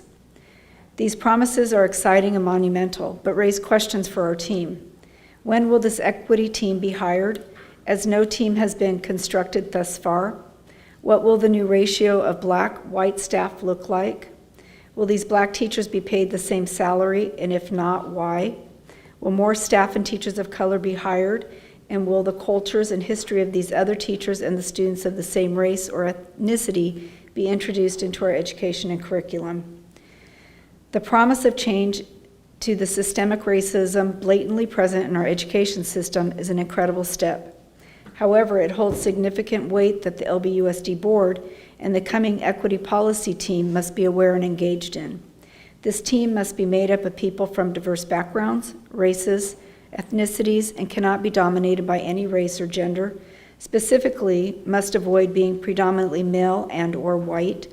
Making these policies and sharing the plans with the public may cause some families to watch silently in excitement, but in the midst of a social justice movement, almost every citizen and family will begin demanding these policies to make their way into the schools they were intended for. Questions to keep in mind are a constant stream, but all must be individually pondered until answers can be found and made public. When will this policy begin to make its way to the classroom? What will this do for students? How much of a graduating credit will classes such as ethnic studies hold? Will these classes be considered electives? If so, reconsider. This equity policy does not encompass everything necessary and demanded by Diversity One narrative. Ethnic studies must be required for graduation to be considered sufficient forms of educational diversity. Diversify Our Narrative demands academic changes in classrooms across every grade level in school. These ideas are not optional.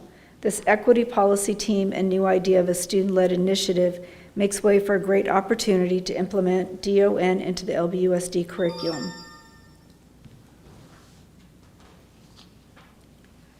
Good evening. My name is Nicole Weaver, and I am currently a senior at Millikan High School. I am speaking again today with the Diversify Our Narrative campaign, in which we are once again demanding that at least one book in every English or literature class be written by a person of color and about their experiences. We are not asking you to incorporate these books into our learning. We are demanding that you incorporate them. It has been close to 2 months since the last meeting, and I and my fellow Diversify Our Narrative DON LBUSD teammates presented at.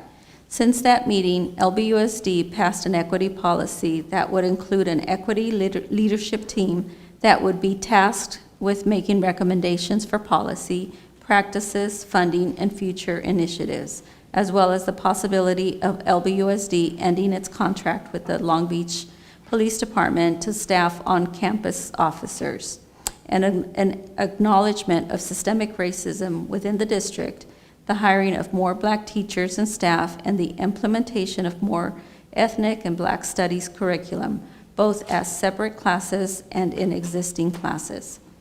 Though passing this policy was a great step, we have yet to see or hear the way the district exactly plans on following through with it. We have also not heard any word from the district about DON and our demands.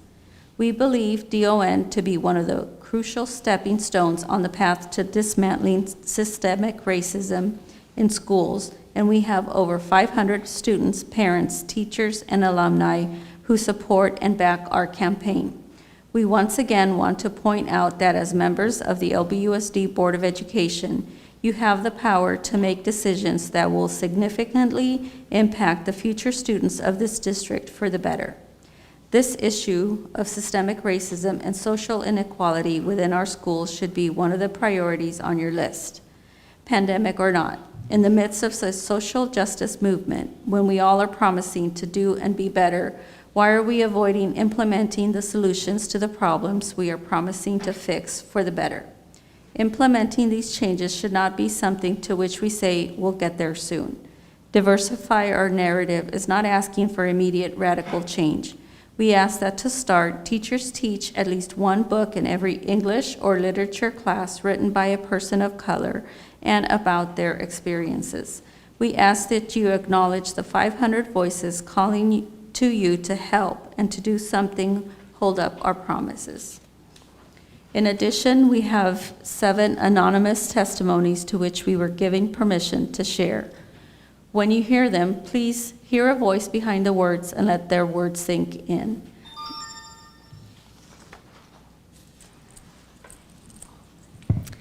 Next comment is from Monet Villazo. Good evening, LBUSD board members. As my fellow Diversify Our Narrative members have mentioned, here are the 7 anonymous testimonies in support of DON. These testimonies shed light on racial injustice within our schools. I've heard many students at my school threaten to say the N-word, my ex included. There is also somewhat of a separation of races at my school. All the Asian students sit together while all the Hispanics sit together, etc. Many kids at my school say the F word, gay slur. They make fun of transgender people and use gay and homo as insults. I've had a student say gay slurs in front of me when they shouldn't be saying it in the first place. Sometimes I don't feel safe with them. I was highly encouraged to say 2 racial slurs in our school musical by the director, even though I was not comfortable with doing so. Other students also brought this to her attention, and she denied them, saying that they are just lines from a period piece. However, we changed other lines that related to sexism, which is amazing, but she still wanted to include 2 racist lines. After a week of convincing, she changed the 2 lines, but she wasn't happy about it. I am white, so I will never experience racism, but I am definitely treated differently because of my race. I can walk around campus without getting questioned, and I know that doesn't happen to students of color. My white privilege made me never question the police on campus. As I have educated myself, I do not think there should be police on campus. Hearing that when there are officers at school, the black students feel like criminals is so disheartening. I also feel like the administration needs to be more verbal about the ways they plan on changing. Please end the contract with LBPD. The students do not want anything to do with them. Notice how the student populations at LBUSD are so diverse, yet the administration does not reflect that. I don't think I've ever had a core subject teacher that wasn't white. I am aware that the district is facing major budget cuts this year, so instead of cutting schools, how about we take the money spent on LBPD and put it back on the schools where it is needed most? Has accused me of multiple things, and I was afraid to speak up. They talk about all her friends behind their back and even say insensitive things about a transgender student. They has said the word N multiple times and even called me a black student. And they racially profiled me and told their parents false things, resulting in their parents threatening to call 911 on me. As of now, I have no idea what they're doing.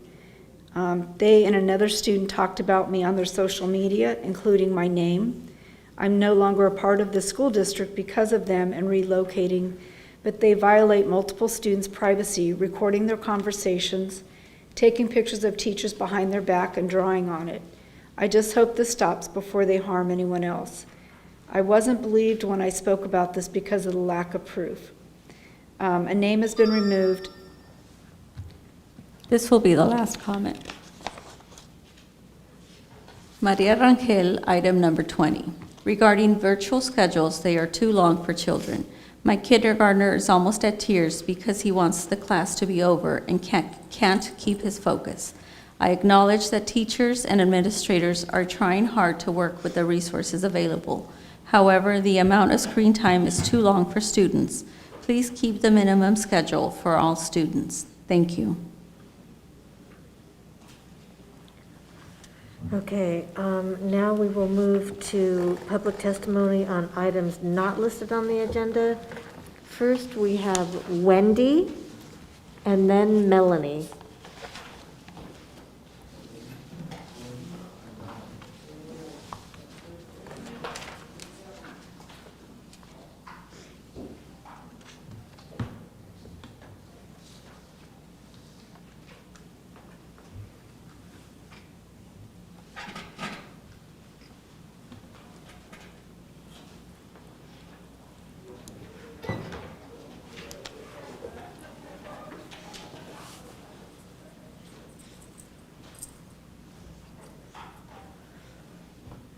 Good evening, members of the board. My name is Wendy Limon Garcia, and I'm here to talk about my relocation and work environment. I'm an IA special at CSULB that is being relocated to Kids Club, a daycare center. The district has decided to move 20 IA specials from Tucker and do away with our seniority across the district, which is protocol. This is disturbing. 1, part-time aid specialists do not have health insurance with the district. 2, we are not child care workers. We have training and specialize in working with students with disabilities. 3, we are valuable resources for students with disabilities. There are students struggling district-wide that can use the help of an IA special. We are trained to work with struggling students one-on-one and in group sittings, from those include emotional disturbed students and other students all over the spectrum. Please, I'm asking you to reconsider your decision. Don't take me away from my students as an IA special. At Tucker, make me an in-person care worker at Kids Club. Special ed students are important. We respect our work. Please respect our work. My work schedule has changed 3 times since September 1st, which has impacted my child care, and soon I will not have someone to take care of my own children. My second part, air quality. Due to the air quality on September 9th, my asthma flared up while at work. Due to our working conditions and due to COVID, the windows and doors were open as ash fell from the skies. I had to be followed home to make sure by my supervisor to make sure I was home safe. Obviously, you cannot control the air quality, just like you can't control COVID, but you can control the type of face mask and PPE you provide your employees to protect us from the smoke and to protect us from COVID. Thank you for your time. Thank you.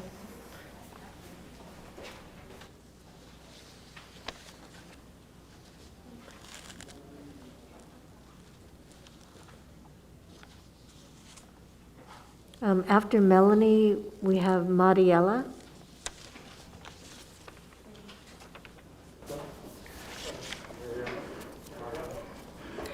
My name is Melanie Keel, and first, thank you so much for your time. I'm the mother of 4 students in this district. I have a senior, a freshman, a 5th grader, and a 3rd grader. We moved here a year ago from Iowa after thoroughly researching and visiting dozens of schools and districts, and chose Long Beach because of the wonderful programs and opportunities that this district provided and how they value students' needs above anything else. First, I'd like to say that I do view COVID-19 as a legitimate concern. I support wearing masks and being responsible with regard to this virus. I do not agree that COVID is the sole threat that our children face to their health. Our children are complex individuals. I think we can be responsible in regards to this virus and get our children back to in-person learning. I'm confused by the pushing back of the date to return to in-person school to January 28th.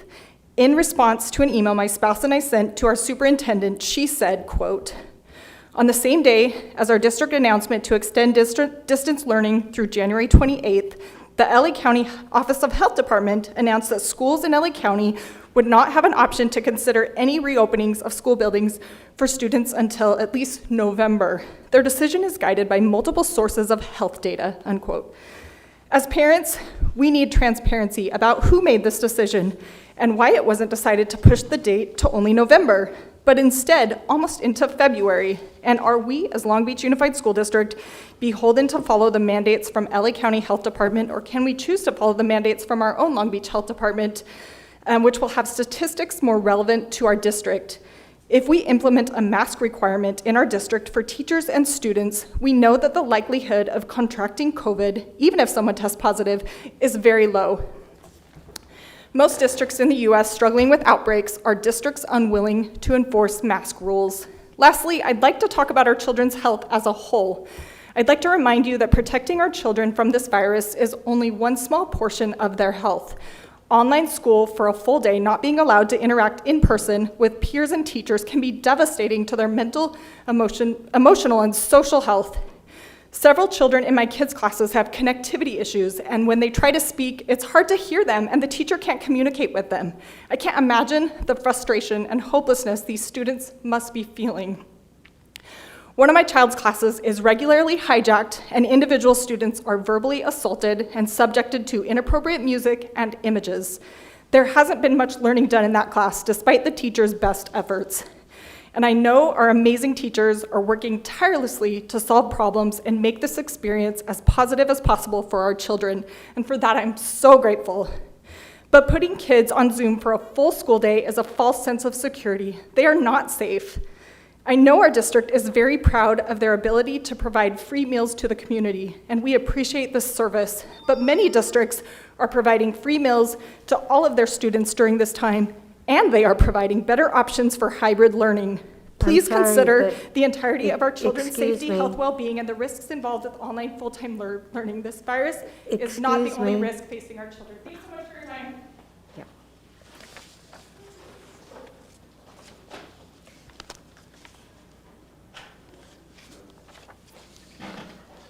And after Mariela, we have Jolene.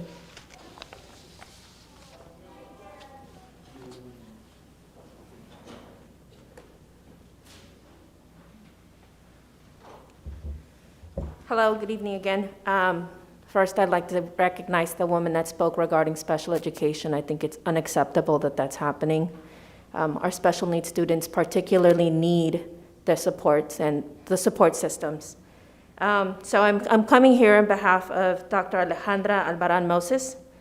She writes, I come to you as a parent of a first grader at Patrick Henry. My daughter Sophia loved school. She has been so proud to demonstrate her growth in learning in Spanish. In many ways, she is the type of student teachers want in the classroom. However, these past 3 weeks have been rough. Last night, we spent an hour trying to console her as she cried over the loss of connection with her classmates and her teacher. I write this not just for my child, but because there are so many children and families across Long Beach with their unique stories of the challenges that we are facing in our home context. And the truth is, I do not believe that the school district has been willing to meet us where we are. Families continue to be asked for grace, but at no point has there been communication back, giving families the same grace. We're also keep hearing that the school must maintain an equity perspective to schooling for all children. But what we are seeing is not an equity perspective, it is an equality perspective. To make it clear, those are two different things. Equality is providing the same to all families. If we were all the same, that would work. We are not, which is why we need an equitable approach to education. Equity in practice means meeting families where they are and adjusting to those needs, or in other words, flexibility. Many individuals are trying to work hard from home while supporting their children's education. Many individuals have had to walk away from their profession because the time needed to support their children in their education is just too much to bear while working. Many families have had to purchase extra supplies to meet their behavior guidelines set for by the schools, while many others do not have the same means to even provide their children a quiet space to learn.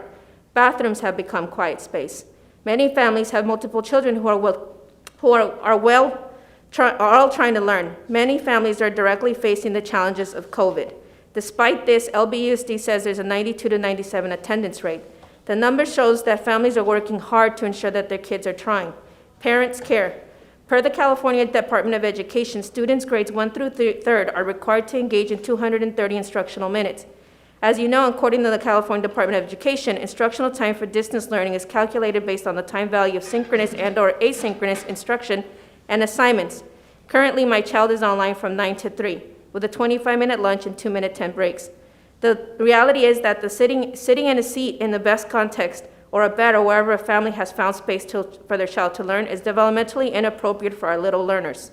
We need to limit the synchronous work, add in office hours for those who need it, and really work with families as a team to support our children. Of course, academic matters, but at what cost? Thank you. Thank you.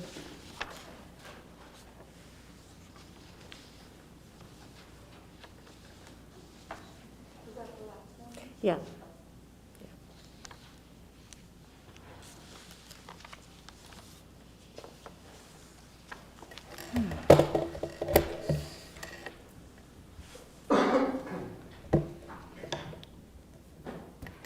Hi, good evening. My name is Jerlene Tatum, and I am back again.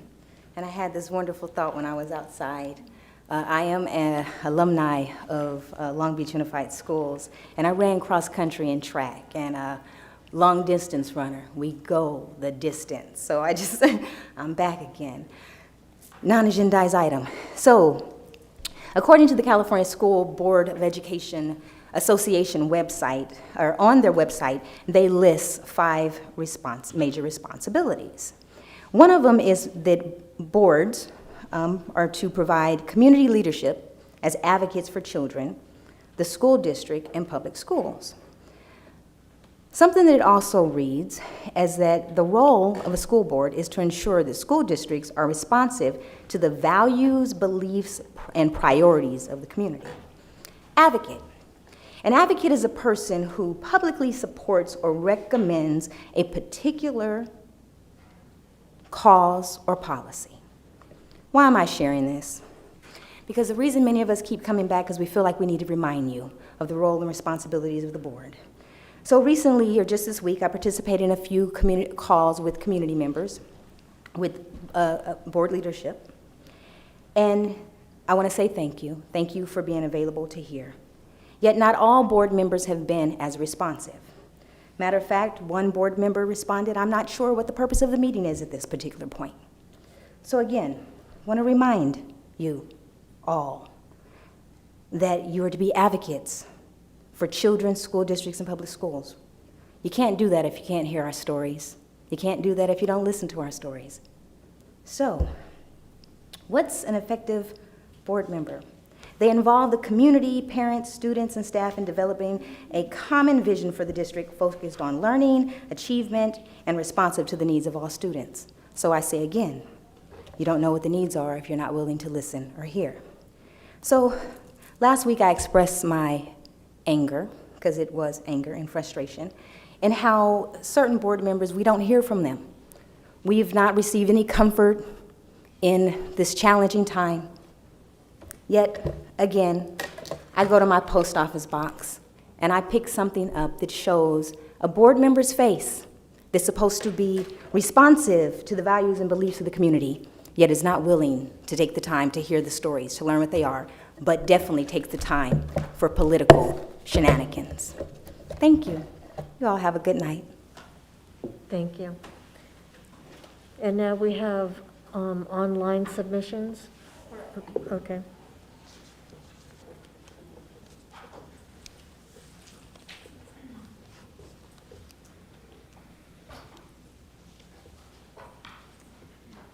My name is Robin Chancer. Open session in which I request my comment to be read September 16th. To the LBUSD Board of Education, I am writing to request that you reduce the amount of time LBUSD students are required to be on Zoom. I understand that you are doing your best to ensure our students are challenged academically and provided sufficient time for learning. However, the current requirements far exceed what experts recommend according to students' developmental ability. Most online schools, homeschooling programs, and education experts recommend a maximum of 45 minutes, 2 hours for elementary students, 2 to 3 hours for middle school students, and 3 to 4 hours for high school students. As of September 14th, 2020, my kinder and second grade children will be required to be on Zoom 2.5 hours, and 4.5 hours respectively. This amount of time is overwhelming for our family as we balance work, home, and caretaking demands. It is also overwhelming for my children, who have demonstrated consistent difficulty with self-regulation since beginning virtual learning. I began a petition to urge you to reduce required Zoom time. We currently have nearly 500 signatures. In doing so, I have heard from dozens of other LBUSD families who are feeling overwhelmed with the demands. They have told me they are thinking of other school options or even having to leave from their workplaces. We are all struggling through a difficult time. Please consider other alternatives to the current requirements, including more frequent but shorter sessions, alternating days, and more independent projects. Thank you for your time and consideration.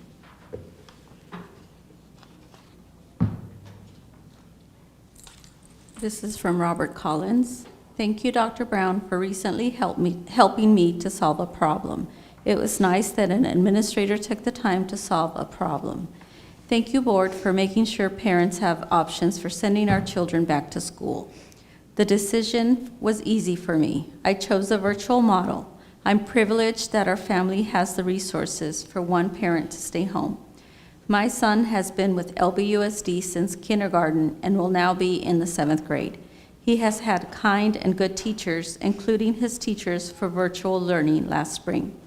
My experience with teachers has made me trust that he will continue to have good teachers using the virtual model. Even though I could have, I definitely did not pick the hybrid model because my experience with LBUSD has led me to not completely trust that the district will fully implement and monitor their policies to protect children. The thing is, we have had many good board policies, regulations, and procedures. I'm sure our leaders have good intentions, but there have been times that LBUSD did a poor job of implementing these good policies and practices, such as not implementing the FAIR Act completely. Thank you for buying books, such as not making sure all students receive age-appropriate sexual harassment information and education, such as not making sure we provide all students with the free appropriate education, such as not making sure we completely document the obstacles that protected classes of students face and the mitigations of these obstacles. I have filed complaints, and the district usually attempted to act on my complaints, sometimes successfully, sometimes not so successfully. With the COVID virus, if LBUSD fails to implement and monitor the procedures meant to keep our kids, families, and staff safe, the results might be deadly. No complaint will solve that problem. So even though it means I will be my son's educational paraprofessional this year, which is really not that bad, I chose the virtual model. Everybody have a great year, and most importantly, be safe.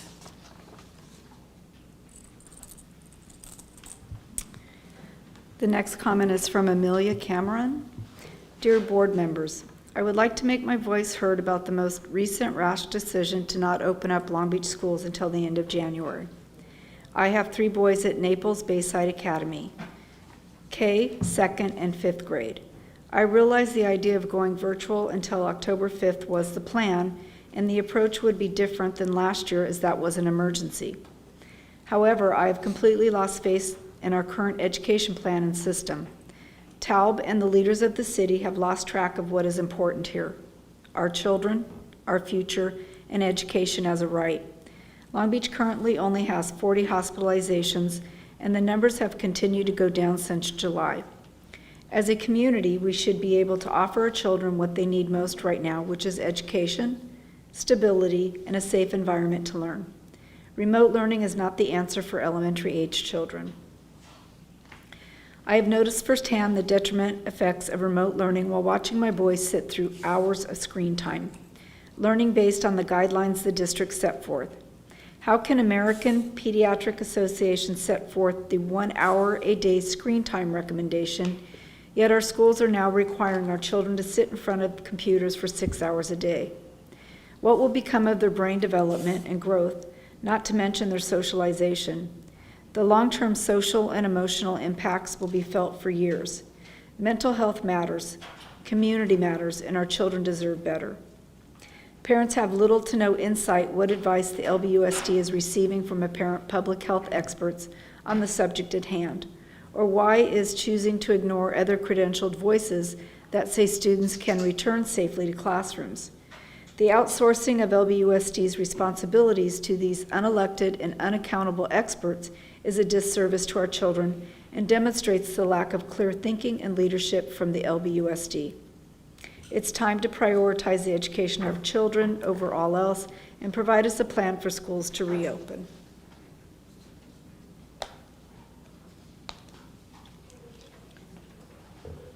To whom it may concern. One of the chief criticisms of the U.S. educational system in recent years has been that the quality of a child's education increasingly depends on where they happen to live. That has now become a painful reality for families in Long Beach who were shocked and disappointed when LBUSD made an arbitrary decision to prohibit in-person learning until the spring semester. This decision was made despite the fact that private schools, Orange County school systems, and others around the country have prioritized children and teachers over all other interests and found a way to bring students back to the classroom. It can be done, but for whatever reason, the LBUSD chooses not to. One thing is clear, notwithstanding the incredible efforts by Long Beach teachers, virtual learning is not education. By staring at a screen for hours, our second grader and kindergartner are being deprived of the opportunity for a true education and to interact with their teachers and classmates on a daily basis. Parents have little to no insight into what advice LBUSD is receiving from apparent public health experts on the subject at hand, or why it chooses to ignore other credentialed voices that say students can return safely to classroom.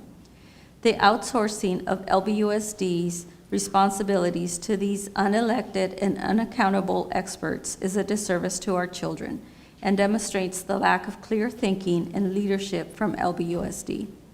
We can think of no worse approach to reopening schools than to wait around for a vaccine, which may or may not happen, to be available for students, many of whose parents may not want them to receive it. It's time for LBUSD to prioritize the education of our children over all else and provide us a plan for schools to reopen. LBUSD's handling of this has been the most effective advertisement for charter schools and alternative educational systems in the history of Long Beach. Kimberly and Brian O'Shea.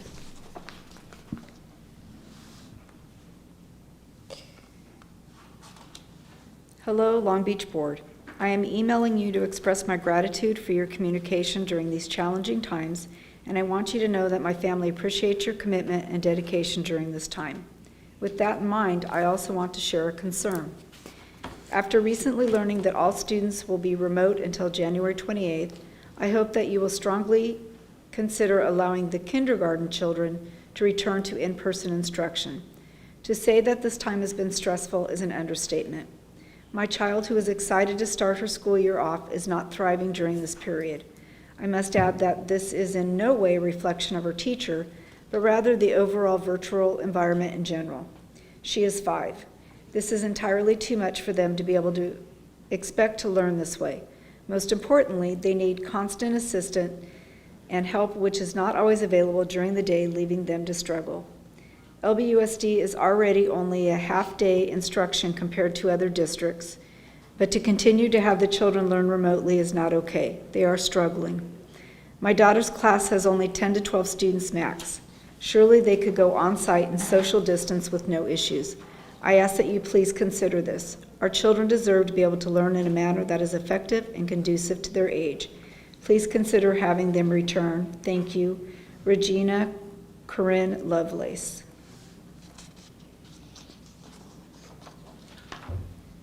To whom this may concern, K-5 at minimum should go back to in-person learning. What we've learned is this virus in kids this young especially get mild symptoms, if that. For those school-age children who want to attend in person, they should. Have parents and teachers that want to go back sign waivers of consent liability. Times are changing, and so teachers need to be more flexible. If they don't want to teach in person, then they can teach online to those that want to continue that way, or sadly, find a different profession that allows you to work from home. COVID isn't going anywhere, even with a vaccine, so we need to move forward. Those who are most vulnerable continue online. Equip teachers and students with tests and masks, shields. Other areas are going back, and so should we. Also, I'd like to add that Long Beach is not LA, even though we are in LA County. Our numbers are low and declining.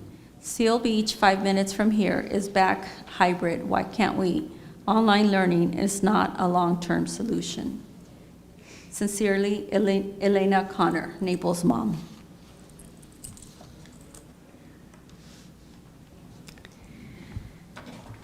I am speaking today as both a parent and teacher in LBUSD to voice my concerns over the amount of required synchronous meeting times for our students. Our dedicated teachers are doing the best they can, but the mandated traditional school bell schedule is not only contrary to best practices for distance learning, but also detrimental to the health and well-being of our students. Please consider changes on a district level to address these concerns for all of our students. Last spring, I felt proud to work in this district. I truly felt that the district put the needs and well-being of both teachers and students at the forefront of all decisions. I saw some neighboring districts struggle with the lack of leadership and poor communication, and was pleased to find that our district was an exception to that. This fall, I feel like I work for a completely different school district which puts rigid requirements on scheduling above best practices and the well-being of our students and teachers. The district stated that they want teachers to have a better home work-life balance, but every teacher I know is working evenings and weekends to keep up with the amount of work involved with a complete shift in instruction. A more balanced schedule of synchronous learning and asynchronous activities would not only create a healthier learning environment for students, but would also allow teachers more time for meaningful assessment, feedback, and content creation. Thank you for taking the time to consider these adjustments to benefit our students and teachers. Amber Arnold.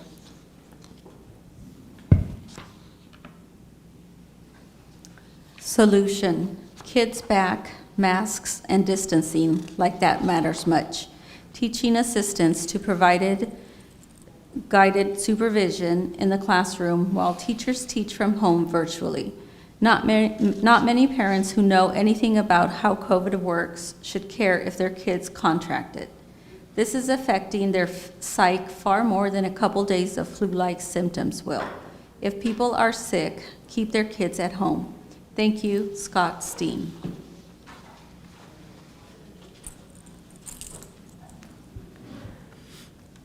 Allison Travis, schedule change. My son said his eyes started feeling weird, so I took him to an ophthalmologist. Doctor said he needs to limit his screen time to 1 hour a day. This evidence proves our kids' schedules need to drastically change to shorter live sessions and longer opportunities for asynchronous work.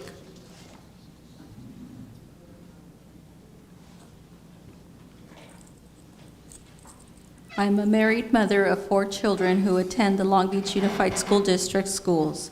I am also a marriage and family therapist. With that being said, I look at this through the lens of mental health. I work full-time, as does my husband. We have 4 kids at home all day on Zoom with no sports, extracurricular activities to be a part of, and who are isolating from their families and from their friends and family. My 16-year-old has suffered from depression for years. You know what has kept her going? What has motivated her every day to get up, get dressed, and take a shower? Yes, the little things count when you have depression. It was the simple fact that she was a part of a color guard team at her high school. Not only part of it, but she was and is the captain. Color guard gave her a sense of belonging, purpose, and is something she values in her life. She looked forward to being around her peers who shared the same interest as her and who she could seek out for support and comfort.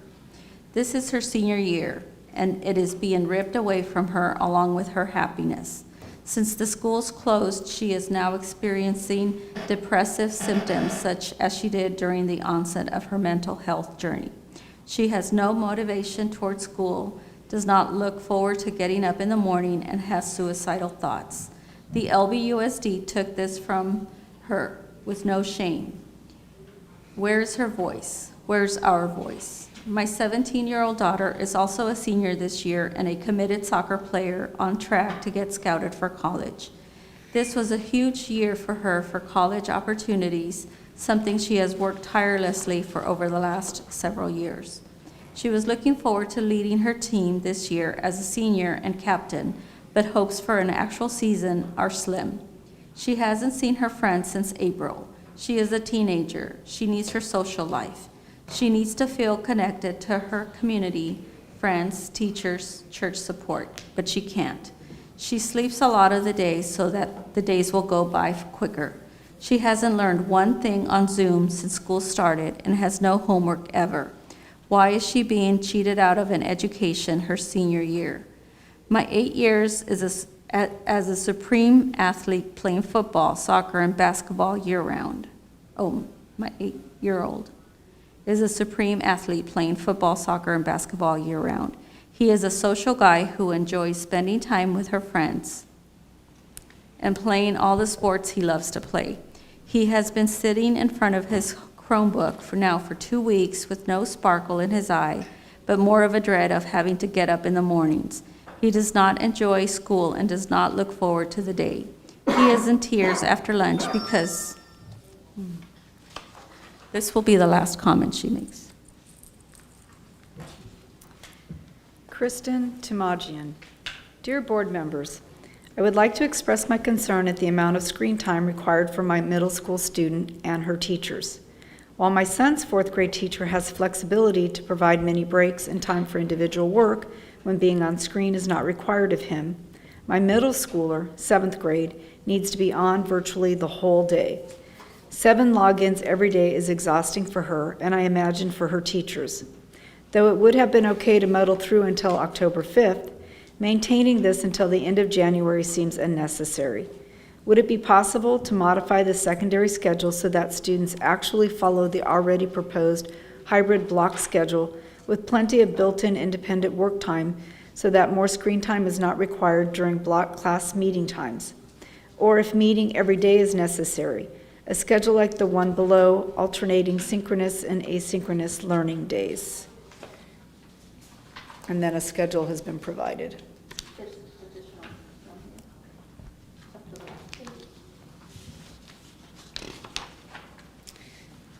Now that we parents, teachers, and students must now adjust to many more months of virtual learning, it is only right that you consider modifying the required minutes on screen for the well-being of students and teachers.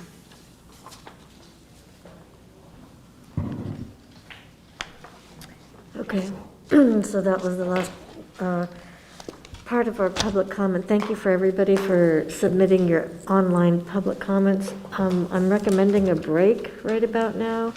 I'm going to look at my fellow board members and see if a 10-minute break sounds good. Thumbs up, or we're good? Okay, we will reconvene in 10 minutes. Let's all stretch and get a sip of water.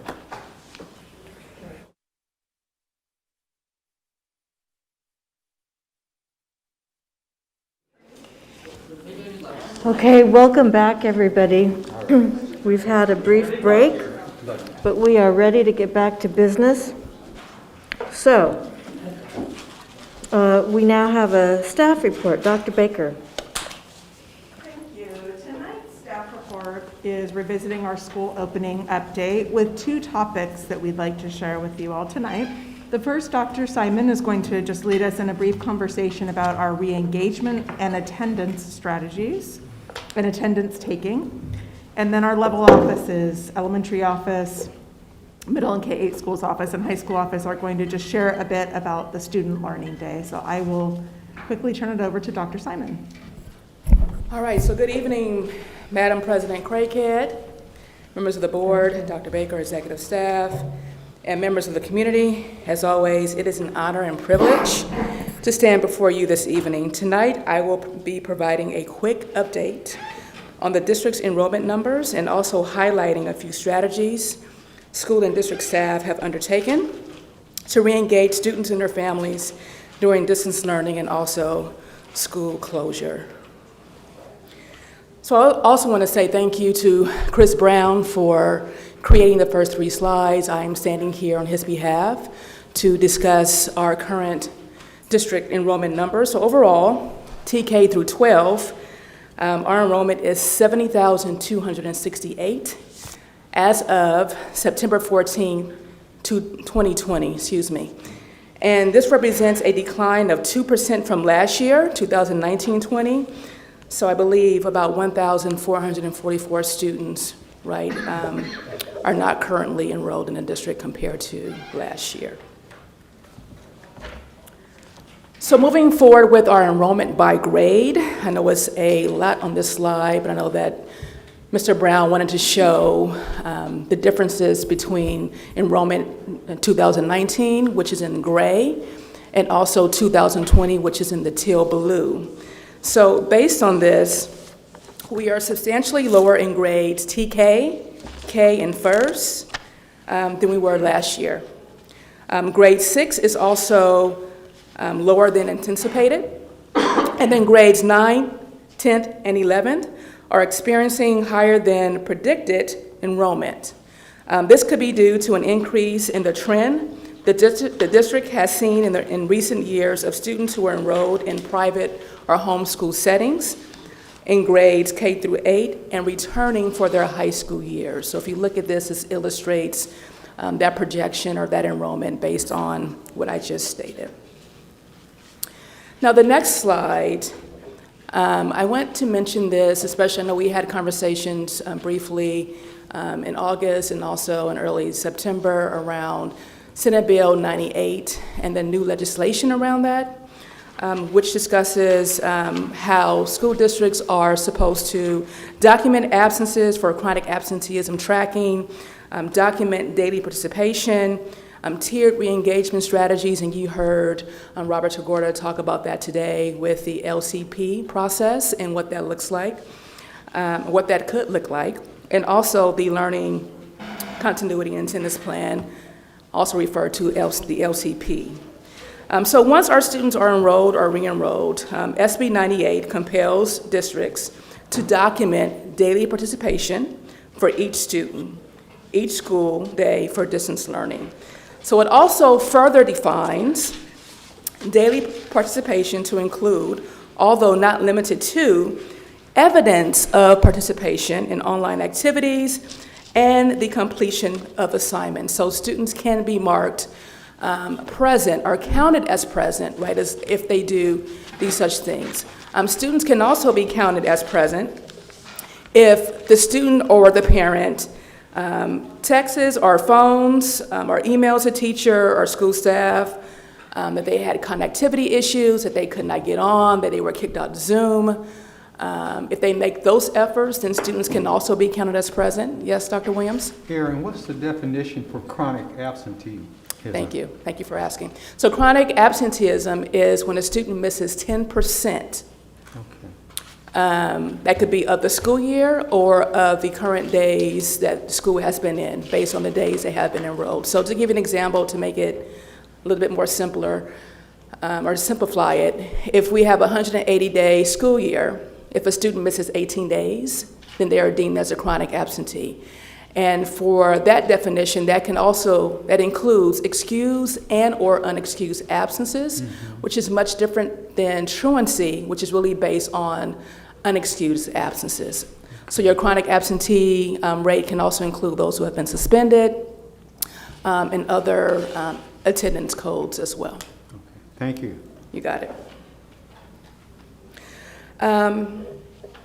So as we were speaking about students who are having connectivity issues or those who get kicked out of Zoom, if they do make some type of connection with their teacher or with school staff, or school staff contacts them, and we'll talk about our re-engagement processes or just ways that we're connecting with their family, that outreach that we're conducting at this time. And the school site reaches that family, and the family says, hey, my child had connectivity issues today. Zoom was not working properly for us and we were not able to get in. As long as they make that contact with the school site, then that student can't be counted as present for the day. Board Member Kirk? I just wanted you to say that really clearly and simply and loudly? Yes. One more time. You got it. Around this idea of flexibility in terms of how we're counting attendance. One more time. You got it. So based on SB 98, Senate Bill 98, it simply states that if students are unable to connect, they're not able to get in, or any other reason, right, that they have not participated or engaged in live synchronous learning, if a parent or student contacts the school and states, I had connectivity issues today, I could not get into Zoom, right? The student can be counted as present as long as they make that contact with the school site, and vice versa. If the parent maybe did not make contact or the student did not make contact, if the school site staff contacts that family and says, hey, just checking in, we see that your child was not present in class today, you know, how are you, what's happening? And the parent says, oh, well, by the way, I meant to call you, but my child was having connectivity issues, or the student picks up and says, I was having connectivity issues, I could not get into Zoom today. That student can be marked present. And that is the flexibility that is allowed within Senate Bill 98 regarding attendance. Yes, sir. So Dr. Simon, just going along that path, what then constitutes an absence? A student not participating or not having any contact with a school site, or a school site not being able to have any contact with that parent as well, or even a student missing assignments, not doing any work. So it's not all or nothing.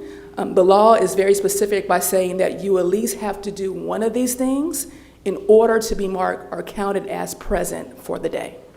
And are we differentiating an excused absence versus no contact? So we do have still in our system as far as attendance taking, and team, please correct me if I'm wrong. Sometimes I am wrong. We do have unexcused, we still have tardy, and still those regular codes embedded within our system. But per se, if a student does not engage or does not participate in Zoom on that day, then they can be marked as just straight absent. Or not present, I should say. Sure. Can we talk a little bit more about that scenario? So let's say that if there's multiple days that a student is unable to connect, right, through just having connectivity issues, and we are unable to make contact. At what point is that counted as, is it day-to-day that it's counted as an absence? Okay. So it is day-to-day, but also know that teachers within our system have within 5 days or a week to even go back to make corrections to that. So even if that correction is not made per se that day, and maybe a family member or parent or student contacts that teacher, the teacher is able to go back to correct that attendance, especially if it's around the asynchronous work. So if a student has completed an assignment, then that's another way for that student to be marked as present, or that student to be counted for as present as far as attendance taking place. I know we're doing the best we can, but what a tremendous burden on the office staff to have to document, well, I got a call from Mrs. Smith. Or what if the Smith child tries to call in and the office is busy? How many times do we expect that student to keep trying to call? I mean, what a nightmare, goodness sakes. Right. There's also emails that could be utilized. I mean, I've implored school sites, it may sound a little crazy, to take faxes, or just any means of communication that our families can complete at this time. Just because we know that some of our families are having challenges with just communication or just making calls. We understand that there are certain unique circumstances that present themselves with our families, and that's where SB 98 allows for that flexibility in so many ways, and that's why, because with distance learning, we know that with the digital divide and our students maybe not having the best internet or Wi-Fi, this is why this new law accounts for all those things. So there's lots of flexibility within SB 98. Aaron, maybe you answered it, but can a student or a parent call in after the fact 2 or 3 days later and said, I tried to call? Thank you. Yes. I'm just thinking, parents, household are having extraordinary circumstances, right? Power is cut off, phone maybe, they may have lost service with the phone. Do we have our adopted version of Senate Bill 98 in terms of sort of how we are interpreting it and what steps, what things we're considering in our interpretation of SB 98? Do we have our own sort of document in terms of how we're applying it? To really simplify things for the community or for any parent who asks you, the thing that we want is for them to communicate with us in some way, including after the fact. And so just at the very base level, part of the design of the bill is to acknowledge the varying ways that students participate right now, to include the completion of work. So if the parent is asking you or if someone's listening, talk with us. That's at the very simplest form, that's our practice.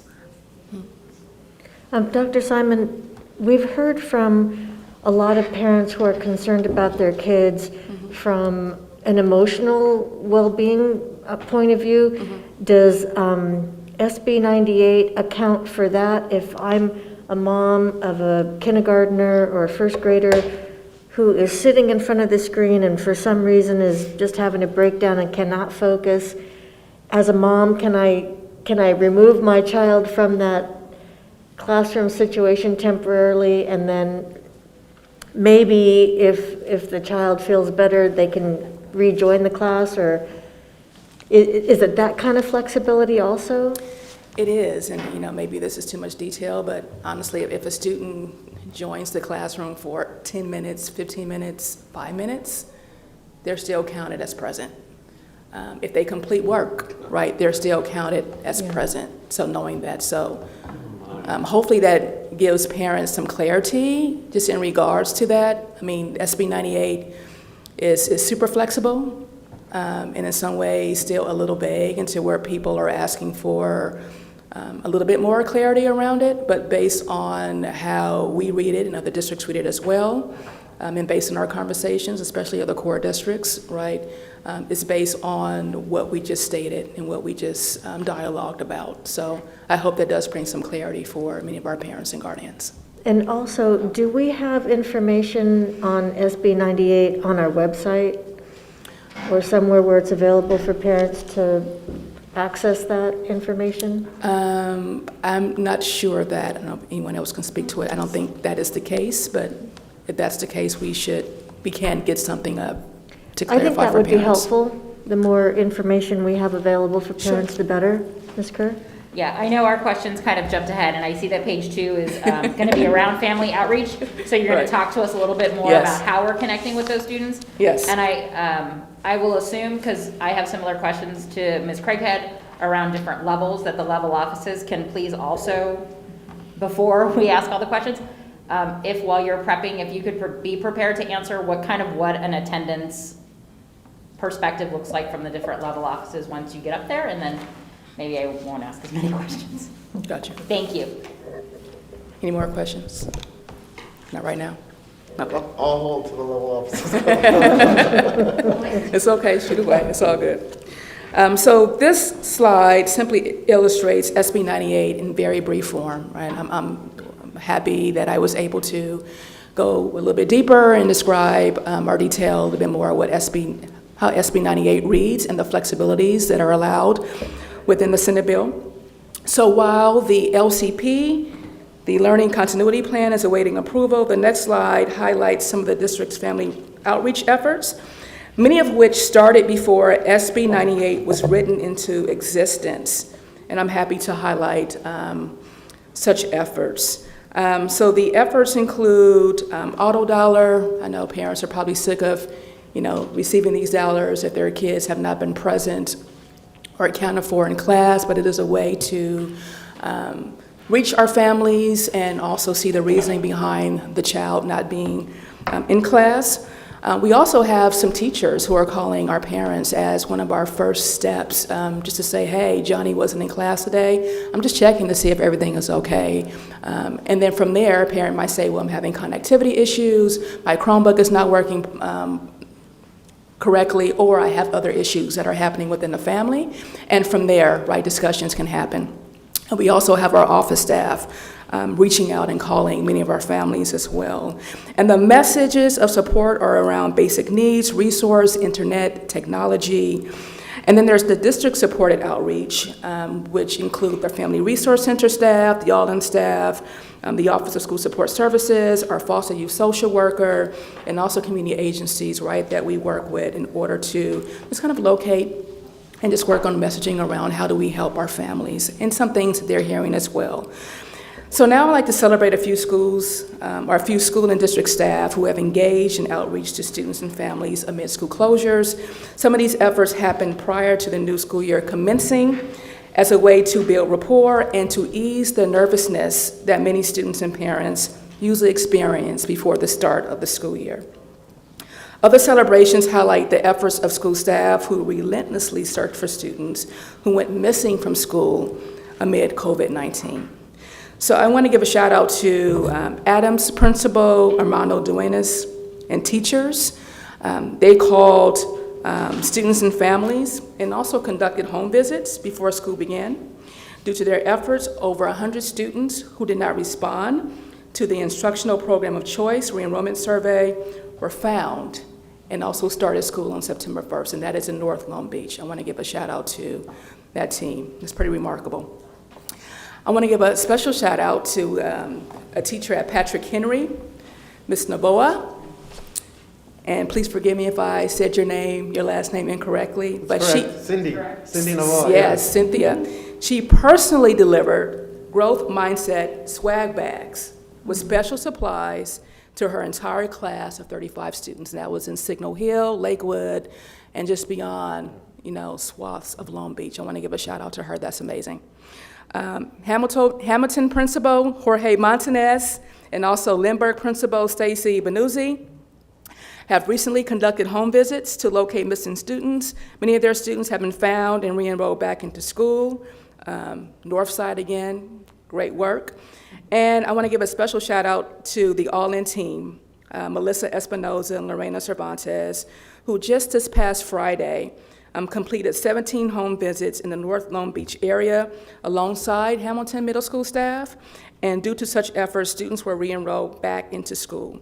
And I want to also state that these home visits were conducted with respect to the home language of the family, and that's something that's very important for us. So we are going out, we are outreaching, staff is canvassing the communities, and they're doing that in a very respectful and also safe way, not just to keep them safe, but also families safe as well. But we have received mounds of supports, an outpouring of support from our parents and guardians who are appreciative that folks are meeting them where they are. So I wanted to state that. And now, Dr. Jay Camarino, the Assistant Superintendent of High Schools, will provide a high school update. Quick question Yes. on enrollment, Dr. Simon. So You it's got it. roughly 2% less than last year's enrollment. Given the very unusual start to this school year, how did we count enrollment this year? I think enrollment was based on our survey number 1, and I believe also based on the attendance that has been taken, whether that's synchronous or asynchronously. Anyone want to add to that? Am I spot on? It doesn't include yet our students that we are not able to connect with Yep. all of these efforts. And so schools are now in the process of confirming students that would be unenrolled, and then we'll know our final numbers. So those But that's would be very, added that's, to the that would, 72 they would today? be Yes. subtracted from. Oh, got it. Yeah, Got it. subtracted from, but we're actually in a very good position, and we don't want to be overly optimistic, but we're optimistic right now that we're down in the 400 to 500 students still waiting to be connected with. So I Out of- also want to acknowledge out of Dr. Simon. 72,000. Oh, go ahead. 400 or 500 students out of the 70,000. Yes. Yes. Okay. Yeah, That's, I mean, those numbers they have been cut in half practically on a daily basis because of the work that Dr. Simon's talking about.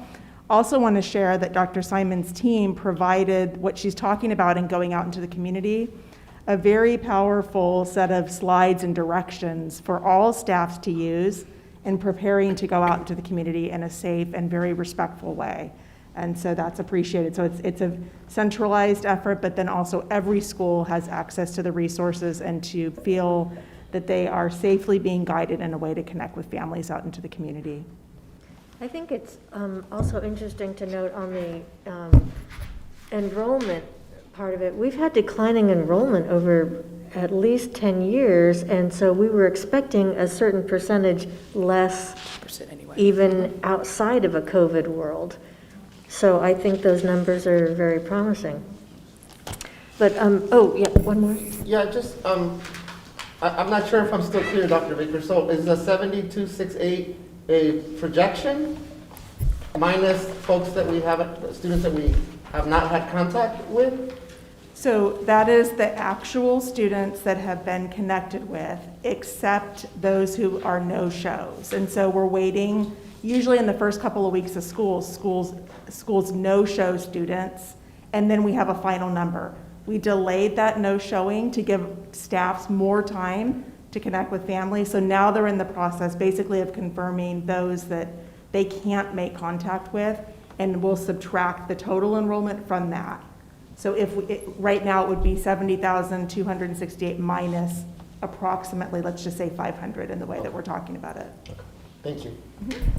Thank you, Dr. Simon.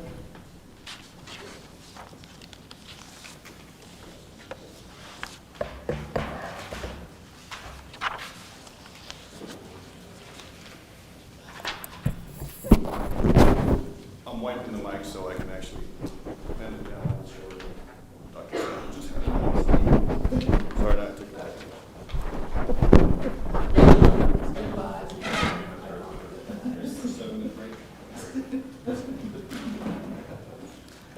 Good evening, everyone. Thank you, Dr. Simon. I'm proud to start our three-level office presentation for an update. Our level offices, as well as Dr. Baker and Dr. Brown, have been so excited to visit our sites for our third week of school, our fifth week for camps in Sato. Our 7 principal supervisors have physically and virtually walked classrooms and have seen amazing examples of our teachers shifting from in-person to distance learning classrooms. Dr. Lund and Mr. Moskowitz will share elementary, K-8, and middle school examples. For our high schools, I've seen teachers put students in pairs or small groups through breakout rooms in Zoom. Teachers using multiple screens to be able to see their students in a gallery view projected on their large screens while presenting from another device.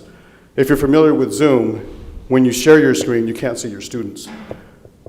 Students have been uploading their work to teachers for immediate feedback from not only teachers, but even peers. In an art class that I observed this week, students uploaded drawings and received both positive and constructive feedback immediately. When we closed schools back in March until June, the feedback from students, teachers, and parents was unanimous. We were not connected. There were limited connections between our students and teachers, and now fast forward to today, our students have been out of school for 6 months. From all the presentations we've heard today from some of our parents and some of the emails we received from students, parents, and teachers, our students have lost that muscle memory of having routines. They've lost their engaging in learning again, to getting their brains going again into learning. We've shared various examples of how we can provide high-quality distance learning classrooms with our sites and during these board meetings. Without repeating the information we've already presented, let me remind our community that our teachers have used various techniques for our 88-minute blocks in our high school. I've seen teachers tell students to work independently for the next 40 minutes and say, if you can please go into another, if you can, please go into another room or go outside and work. I'll be here with my camera off and I'll be available to you if you have questions. So I've seen examples of students not having to be quote unquote tethered to the screen. This teacher wants to be available and connect to all students. I've also seen teachers that are allowing students to do their independent practice with similar protocols of moving away from the computer, turning cameras off, but still can access the teacher if the students need help. Our National Teachers Union, the NEA, and Stanford University have stated that a high school senior should have no more than 2 hours total of homework each night. They basically suggest that 10 minutes of homework for every grade level, which means a third grader will get 30 minutes, a seventh grader will get 70 minutes, etc. This was when we're in person. We have seen teachers that are using the independent practice or homework time at the end of their class so students are done or completely done with their homework.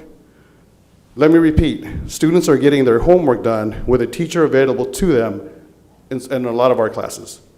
So again, there are so many ways we can take advantage of our distance learning by sharing best practices with one another, and we're sharing. Our schools are doing a wonderful job of sharing what they're seeing and communicating that throughout the schools and within our different levels. Our high school students would greatly appreciate being able to end their school day with their homework already done. Lastly, our students have not had PE for 6 months. Can you imagine the muscle memory and routines our students will need to get back into PE shape once we're able to bring our students back to school? Our students aren't even in shape to get in shape. We'll probably get requests to suspend the physical fitness test that our students need to pass in 10th grade in order for them not to have PE in 11th and 12th grade. But let's remember that things will get better and it will take time. Our distance learning will get better. I will respectfully ask you to hold your questions until Mr. Moskowitz concludes our presentation and when he's ready to field all of your questions. Right now, I'd like to invite Dr. Lund up to come up.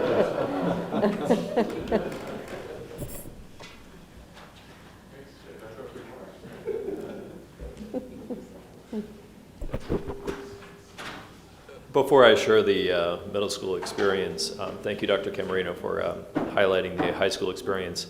And to allude to some of your questions around attendance, obviously at the secondary level at both middle and high school, attendance is much more complex based on the fact that you have multiple periods.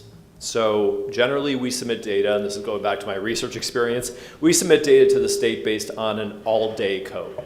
So that's why the example that Dr. Simon shared around a student being present just once at the elementary level, just like we do an in-class, in-person attendance, you take attendance in the morning and you're accounted for the full day. That's basically the full day code of attendance. At the secondary level, the full day code is more complex because you take attendance across every period to then determine if a student was actually absent for the full day. So historically, you would have to be absent for every class period to be given a full day absent code. Now there's some exceptions there. So if 5 out of the 6 teachers marked me absent, but that 6th teacher either didn't take attendance or didn't mark me absent, you have to wonder, was the student actually there? In the regular school day, that's a little bit simpler. If I was there for periods 1, 2, 3, or I was absent for period 1, 2, 3, present for period 4, absent for period 5 and 6, did I just show up for period 4 is probably questionable. That could be a little bit explored a little bit more in the in-person setting. In the online setting, that's a little bit more complex. There is that possibility that I had problems, connecting periods 1, 2, and 3 and was marked absent, and I did connect period 4. I would hope that then period 5 and 6 I also connected, but that's not a guarantee. So that's just the nuance of secondary attendance and how we dig deeper into that absence through communication with parents, through communication through home visits, through outreach, to actually say, were you absent for every period, to then trigger that all-day code. Because that chronic absenteeism question that you asked is really based on the all-day code, that I missed 18 full days of attendance. So that's, like I said, just a nuance as it relates to secondary attendance. And then just one additional clarification before I delve into the middle school experience. I shared earlier around our hotspots.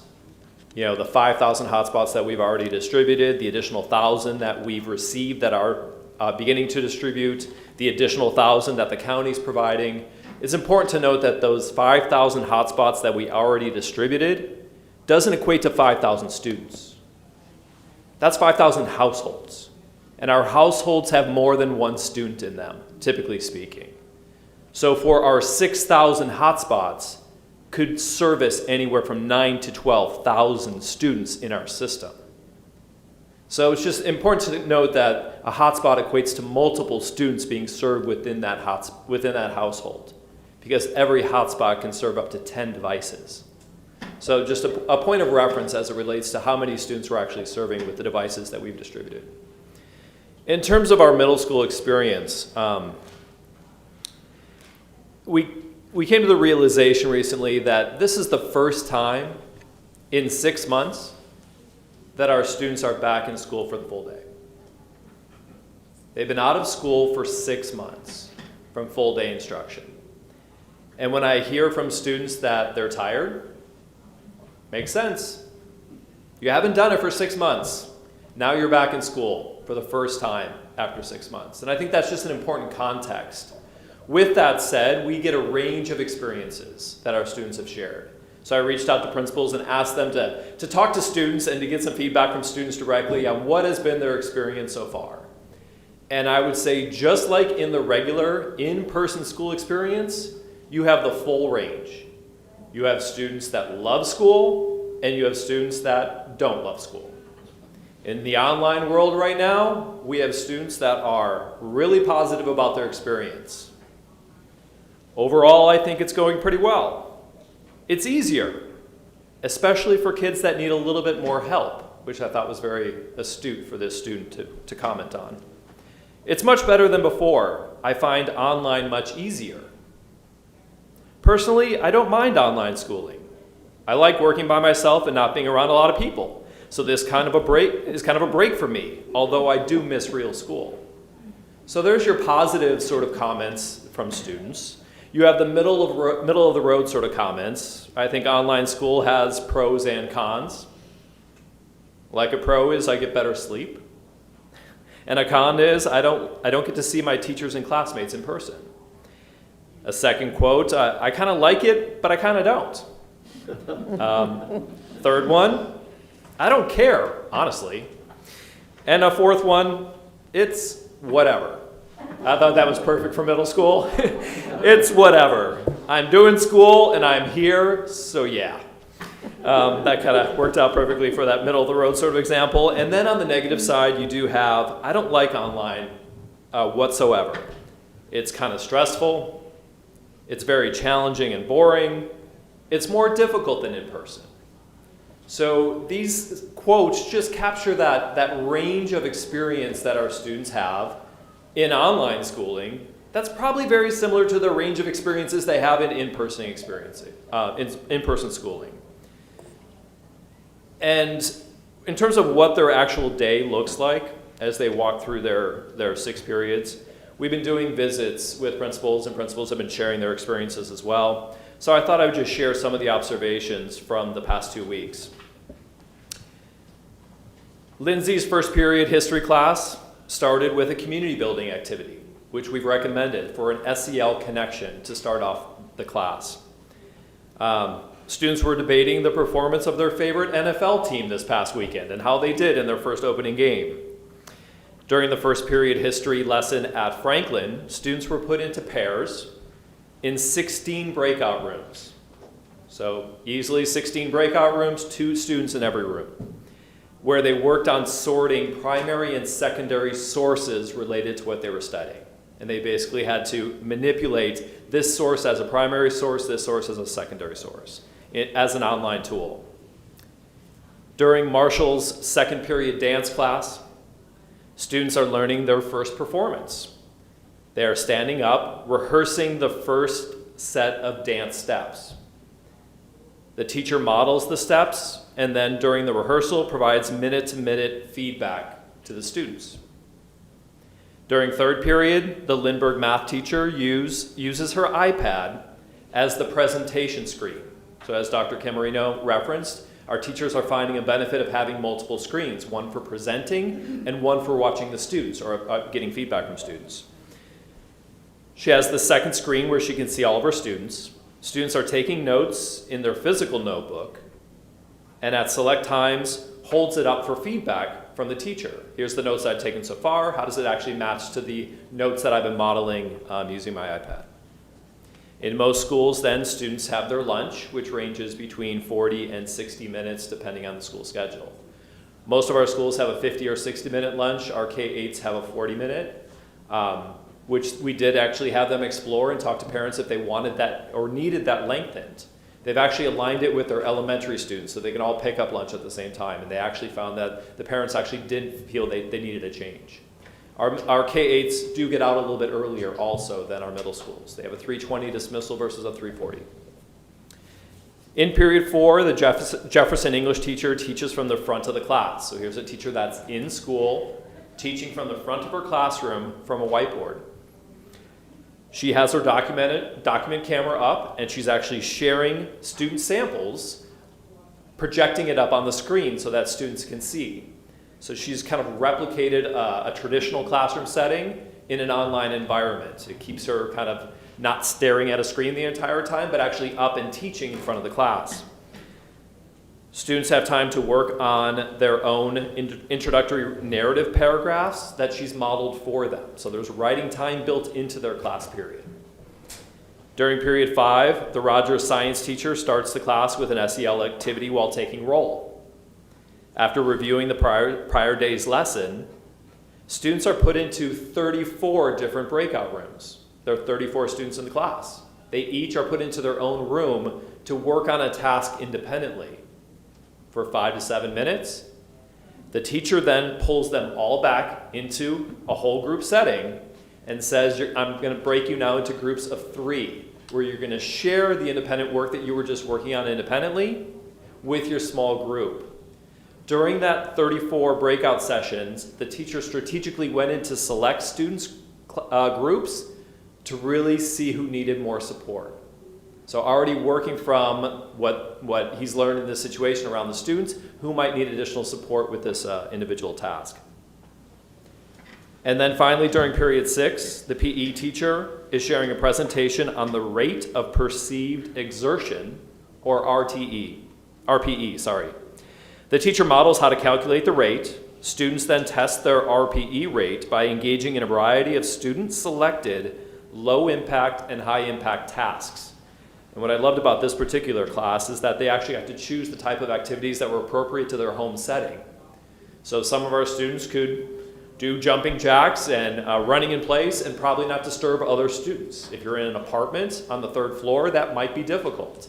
So they were given a range of physical activities that they could actually test with: sit-ups, push-ups, jumping jacks, running in place, running out in the yard, and then calculated their rates and then posted it all on the chat when they got back. So they were all sharing their results and discussing their results based on that calculation.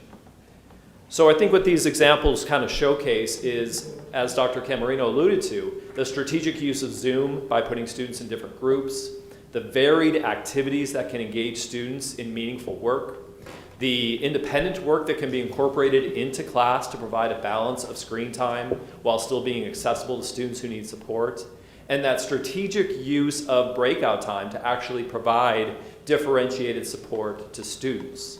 So just as our student said in the very beginning, it's actually easier, especially for kids that need a little more help, which I found that in that teacher's classroom, or in this case with this student, that they're actually feeling they're getting more individualized support than they even had in the regular classroom environment.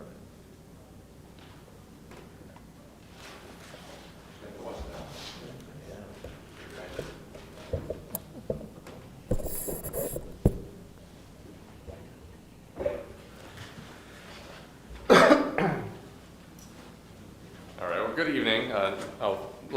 My pleasure to be able to give you an elementary perspective, and then, of course, as Dr. Camarino said, he's going to come back up and answer all your questions. You can probably imagine the favorite part of our job as principal supervisors is actually being out at schools. And in the spring, when we had so few people working at the schools, it was kind of a sad experience. My greatest pleasure so far this year, since September 1st, is getting out, seeing teachers working in their classrooms, and actually seeing students on campus. So I'm going to give a quick shout out to our CDC, our Kids Club, and our Head Start programs. As we know, they've been functioning in person, staff and students, since July. I've been out now along with my 2 directors, Dr. Demita Myers-Miller and Kim Weber. Between the 3 of us, we've been out to each of the 45 elementary sites that we supervise. So that's 100 and some odd visits, 35 visits so far, just in the last 3 weeks. And every time we're out, we try to get into those 3 childcare programs, CDC, Kids Club, and Head Start. Just amazing to see the protocols in place, the safety measures that are in place.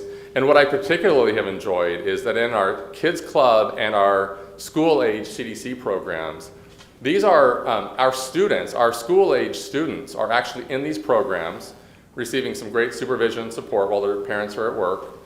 But they're actually on their Zoom sessions, on their computer devices, with their teachers in their classes. So you could walk into a CDC school-age program. There might be 8 students spread out around the room, socially distanced, with their masks on, and they're all in their own classroom setting with whatever teacher they're in.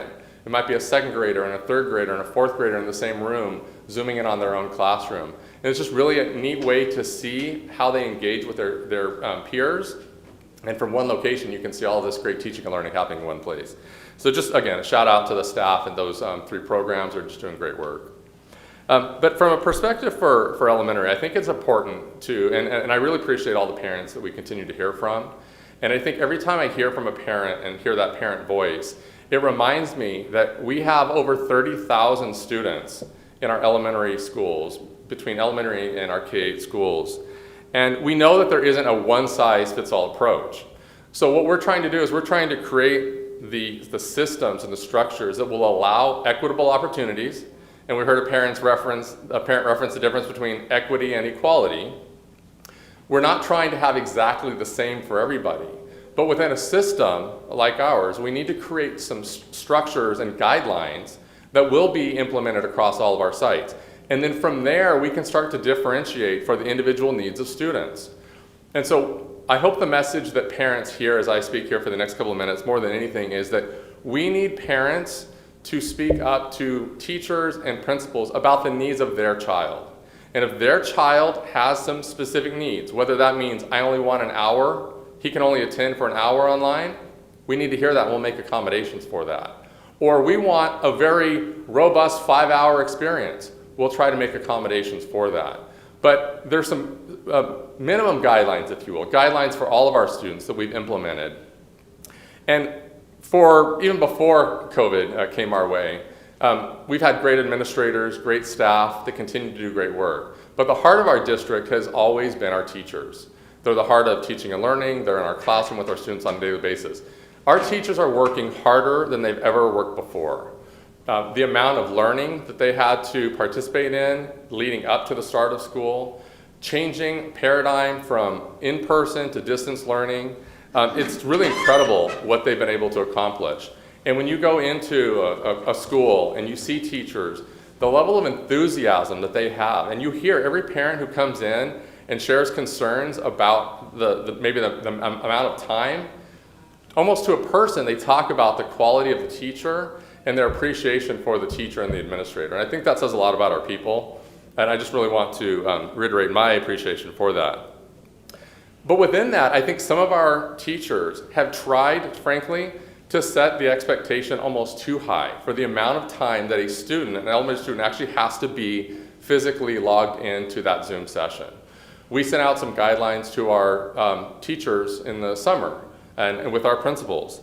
And it includes, for example, at the kindergarten level, there should be 3 30-minute blocks of time where students are learning language arts, mathematics, and some other content areas. And then within that, there's a mindfulness and movement where kids are getting up and singing and moving around. Breaks where kids are completely walking away from the computer. So for a kindergarten class, it's not a 2.5 or 3 or 4 hour program.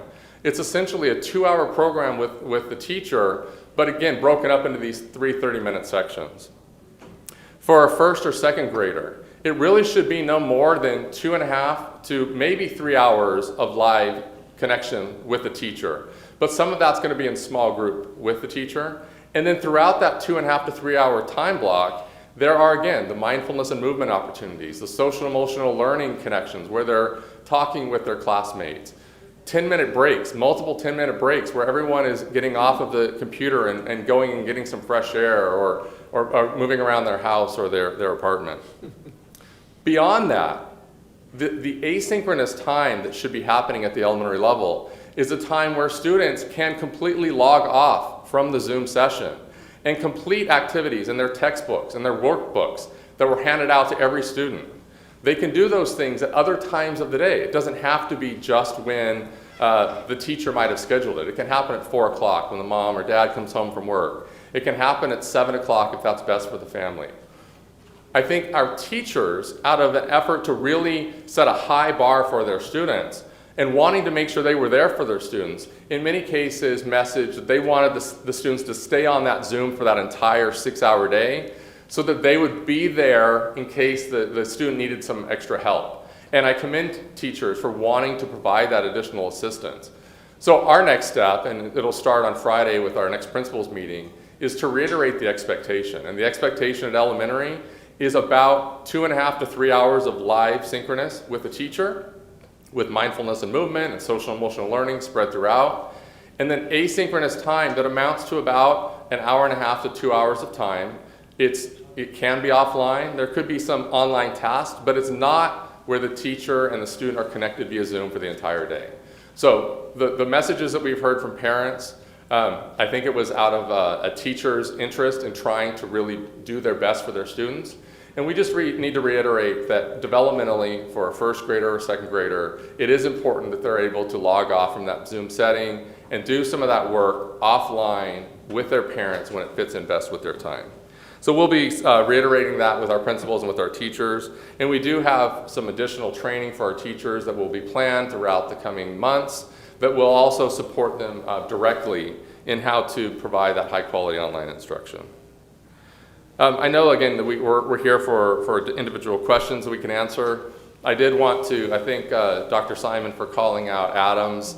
They're just one example of elementary schools that have really gone above and beyond to do outreach. We sent out to them this last week a list of the students at the elementary level that were marked absent for every day from the start of the school year. And to us, that indicates a student that either has moved out of our area or for whatever reason has not connected. Our schools already knew about those students because they've been monitoring this on their own, and they are doing those porch visits. They are taking opportunities to call the emergency contacts throughout all those numbers that we have for aunts and uncles and friends and neighbors to find out, did this child move? And we won't stop until we have really identified where all those kids are. We may initially disenroll them, but we've asked our schools to keep track of them and keep trying throughout the next 2 weeks to figure out where those students are. We don't want to disenroll a student who just hasn't been able to connect with us for some reason. But just some real amazing outreach on the part of our school office staff and our administrators to make sure that we are able to find all those students. Ms. Kerr, do you have a question? I did, and I think one of you mentioned it, it might have been you, Brian.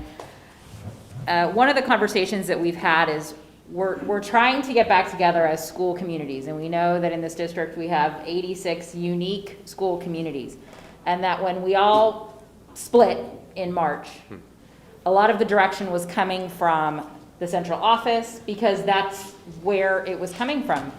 And so as we start the school year again, you know, that attempt to get back into a rhythm of being at a school, even though technically we're not at a school.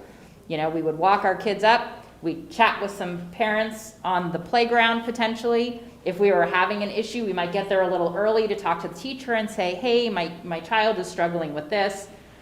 If that didn't go well, maybe we'd swing by the principal's office on our way out to say, I'd like to schedule an appointment to talk about how it's going.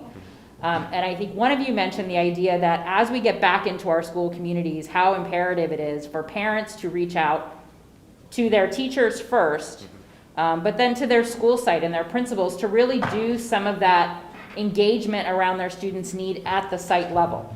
Not that people at the district level and the executive staff level aren't willing to jump in and help problem solve, but I think it was important for you to emphasize to really re-engage as school sites and school communities to do some of that one-on-one problem solving. So what I heard you say was, if a child for some reason is struggling, having a rough day, I have been that parent that got a call that said, you might want to come in and grab your kid, he's having a rough day.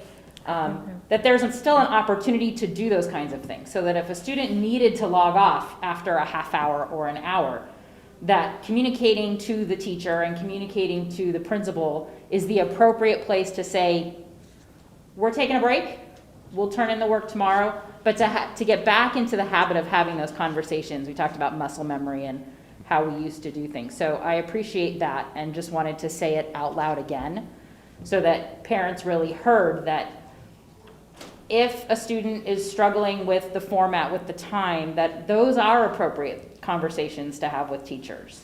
And Absolutely. to have with principals. I heard you say that, correct? Absolutely. And in fact, one of the parents who was speaking earlier mentioned that she was from Madison Elementary School.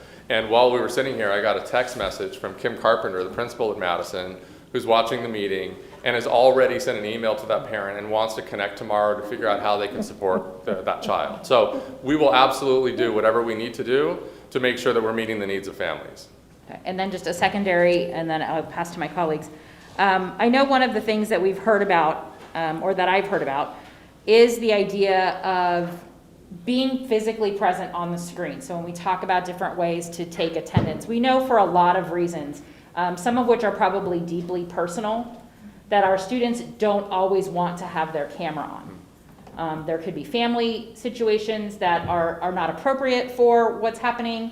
And so can you talk a little bit about the discretion that teachers and staff have to have that conversation one-on-one with a student to say, I get it, you can't have your screen on for a couple of reasons, and that is an okay thing? Because I think, again, there's this misconception potentially that if you turn your camera off, somehow there is a punitive reaction.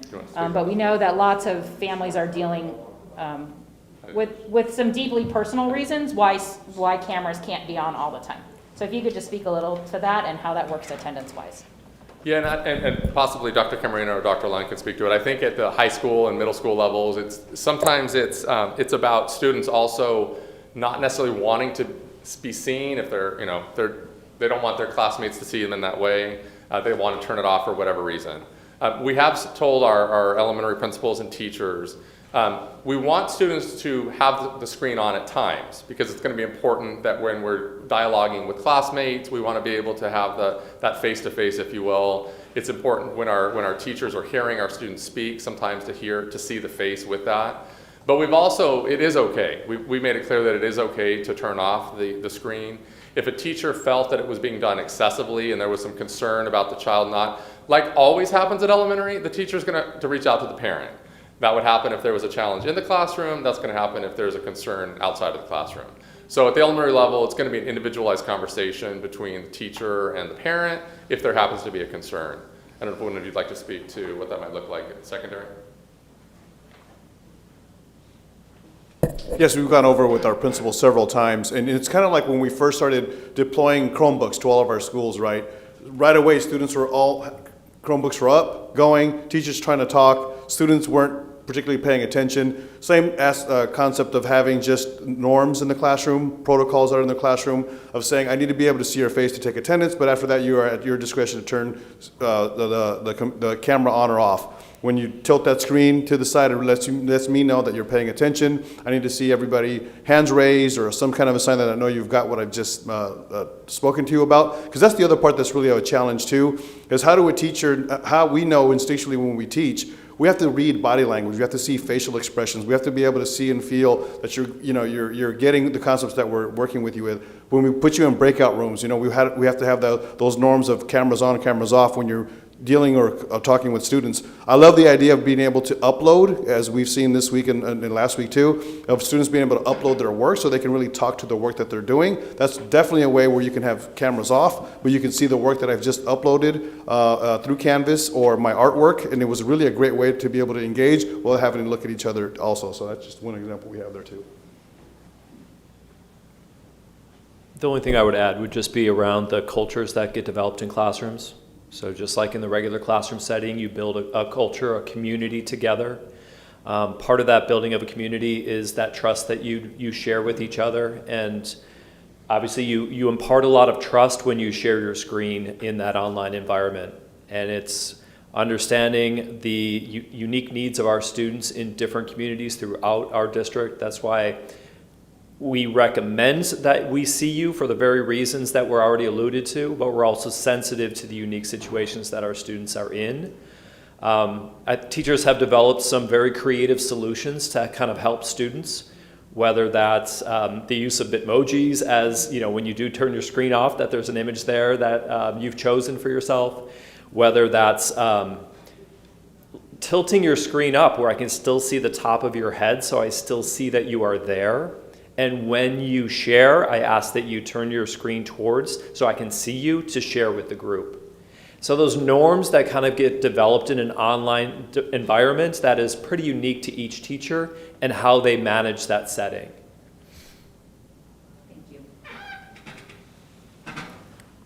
Dr. Benitez, did you have a? Yeah, a couple questions. You've all referred to in some way, and it's been a theme the last few weeks, the heavy lift that teachers are doing, right? Whether that's being creative with the Zoom, outreaching to students, connecting with parents. There are some inherent advantages to being physically in your classroom for those teachers that are able to be in the classroom. I'm thinking about sort of professional development, training, support. You know, it's different if your principal can sort of pop in, check in on you, but you also have some structural advantages to be there. Could you talk a little bit about what we're doing in terms of support for teachers, both those that are in their physical classrooms, but also those that are unable to be in their physical classrooms in terms of, again, just ongoing support now that we're a couple of weeks in? Yeah, I mean, I can share a little bit. I know in those first days of the school year, when there were both teachers and students were trying to connect, there were definitely challenges with our teachers who were not on site to try to be able to provide that technical support, let's say over the phone, between a principal and a teacher who was working from home. Since that time, most of those technical issues have been worked out, and so we're not seeing those same challenges. Most meetings that are held at the elementary level are being held virtually anyway.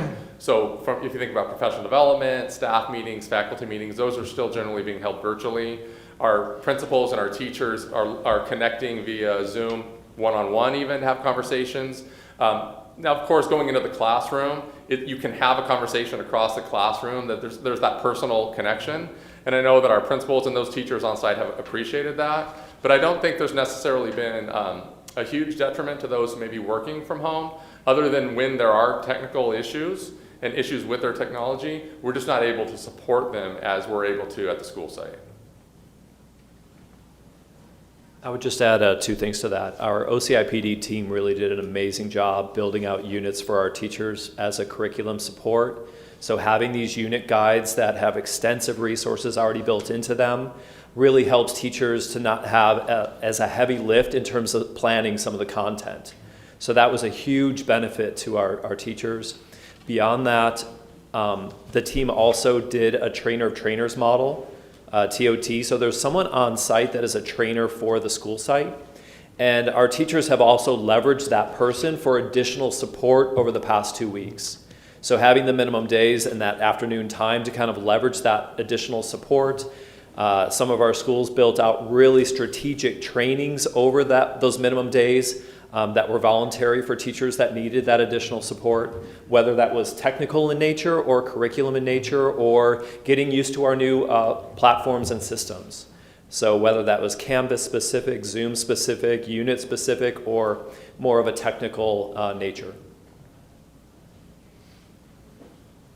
And just to add to that, we also had our trainer of trainers at the secondary level that actually go in during teachers' conference periods and give that one-on-one support that they've been really appreciative about, because they really gave them that one-on-one instruction to really get them through some of the aspects of doing the distance learning piece. So really beneficial piece of our TOTs, but also want to put a shout out to our administrators who are also doing the work of covering classes sometimes when needed, when teachers need a little extra support, a little more time with the support they need from their TOTs, or even our administrators who have on their own learned how to work Canvas, how to use the resources, given suggestions, advice. They've been available. They've provided office hours during the minimum days. They provide office hours outside of the school day, available during conference periods throughout the day. If there's someone needs help, they can reach out to different people on campus. So our sites have done an amazing job of not only just utilizing everything that OCIPD has provided with our district support, but site support has been really outstanding and differentiated for each of our schools. Yeah.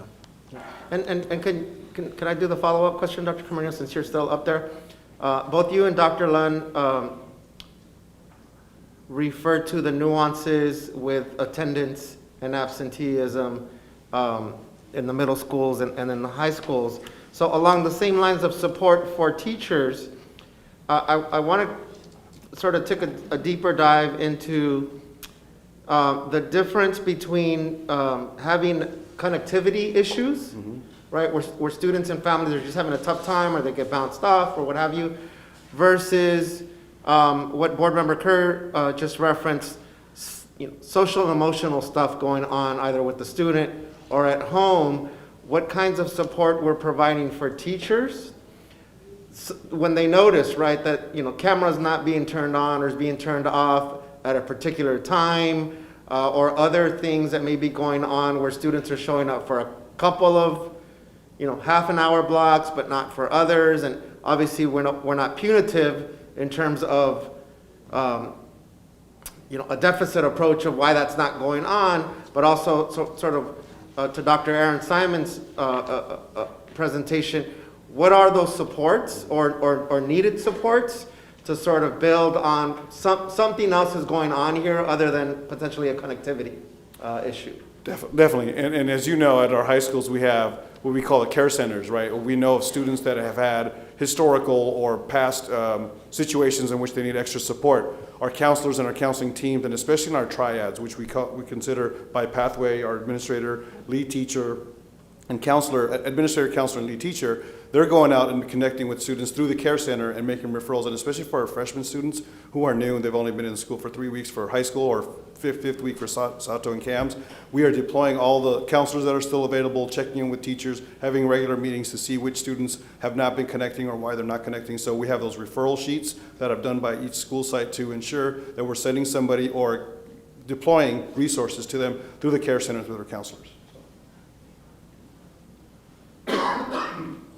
I would say part of it falls in a technical realm around the use of Zoom and some of the tools that can support teachers within that environment. And I think our teachers have picked up on a lot of new tools and strategies as it relates to that. So I think about situations of inappropriate behavior, inappropriate people coming in that shouldn't have been in that Zoom, and how do we mitigate that through certain technical strategies. So part of it has been the response of our research office and OCIPD teams that have developed resources to help teachers navigate, if you will, the different online tools, whether that's controlling the chat so that students aren't posting things inappropriately in the chat, setting up the chat so that there's just communication with the teacher until you build that community and the use of that tool so that students use it appropriately. I think about some of our restorative work at the middle school level and how do we address those issues, not necessarily from a disciplinary standpoint, but from a restorative standpoint. So when something inappropriate has occurred and a harm has been done, how do you restore the harm?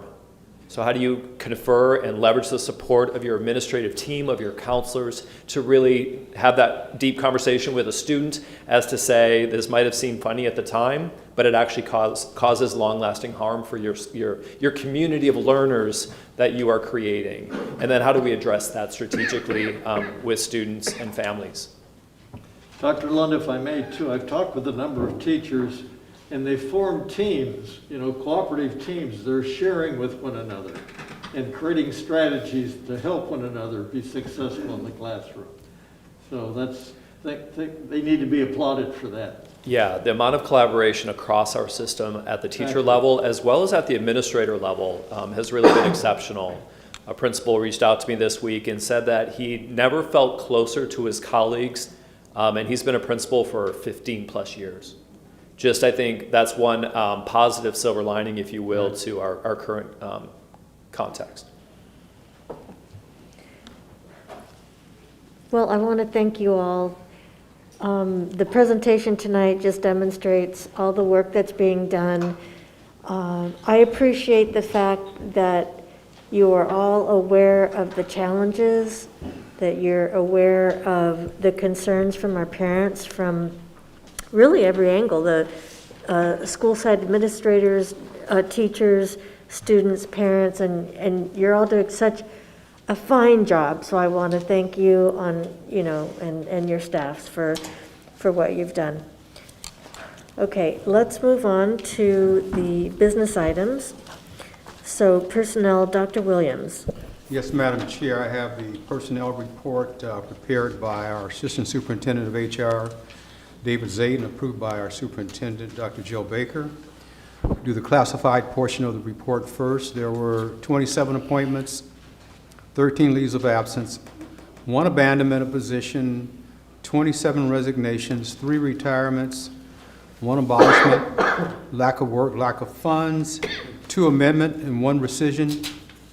For the certificated portion, there were 23 appointments, 2 in-service changes, 13 leaves of absence, 1 release of temporary contract employee, 1 resignation, 4 retirements. Move approval.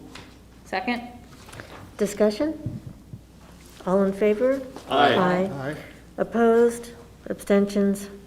Passes unanimously. Instruction. Move approval. Second. Discussion? All in favor? Aye. Opposed? Abstentions? Passes unanimously. Finance Report A. Move approval. Second? Discussion? Madam President, just want to, just out of courtesy to everyone that's here, just acknowledge that I've been coughing today, and it's because of the air quality. I'm sure folks are at home like wondering why is Benitez there with that nasty cough. So I just wanted to apologize, but let everyone know that the bad air quality has been affecting my asthma. So no one's sick over here on this. And that has nothing to do Thank with you. Finance Report A. Sorry, I just made you cough some more. Well, it seems like it usually happens at night at the end of the day or early in the morning, so I just wanted to share that since we're discussing that. Let's see, where were we? Okay, any further discussion? I can make it into a finance question. No further discussion. Thank you. All in favor? Aye. Opposed? Abstentions? Passes unanimously. Finance Report B. Move approval. Second. Discussion. Yes, Madam Chair, I recuse myself from participation in Finance Report B on the consent calendar. I have a potential financial interest under Government Code 1091 and 87100. My husband works for a subcontractor who has done work for the payees. Any further discussion? All in favor? Aye. Opposed? Abstentions? It passes 4-0, 4-1? Well, anyhow. 4-0 and 1 abstention. Thank you. Sorry, I needed help. Business Department Report. Move approval? Second. Discussion? I would just like to thank Honda. They have donated $55,000 to CAMS. I noticed that. So thank you, Honda. Or were you finished? Sorry. No, yeah. Did you have something to add? I did. I just wanted to know if someone could just give a couple sentences on the migrant education program. I know, just in terms of a little explainer for someone who's reading that or hearing that on in the public of what that is. Was that back in the instruction report? No, it's at No. the bottom of the business department report. I'm sorry. It's part of an annual grant that comes to the district, a federal grant that comes to the district for students whose families identify as migrant families, and it primarily provides resources for after-school programming and for Saturday programming to support students whose families are identified as migrant. Great, thank you. Any further discussion on the business report?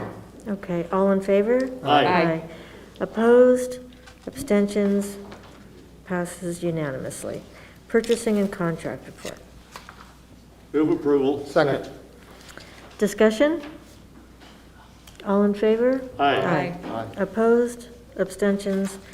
Passes unanimously. Superintendent items, we have none, or? We have the superintendent items tonight. Thank you. Okay. We have no unfinished business, new business, board meeting schedule. Dr. Baker, did you want to? Sure. This is the board meeting I spoke of earlier that we're bringing to you to bring back the LCP for your consideration. So we expect this to be a single item agenda that would include public comment, but not other business items on September 28th. Move approval?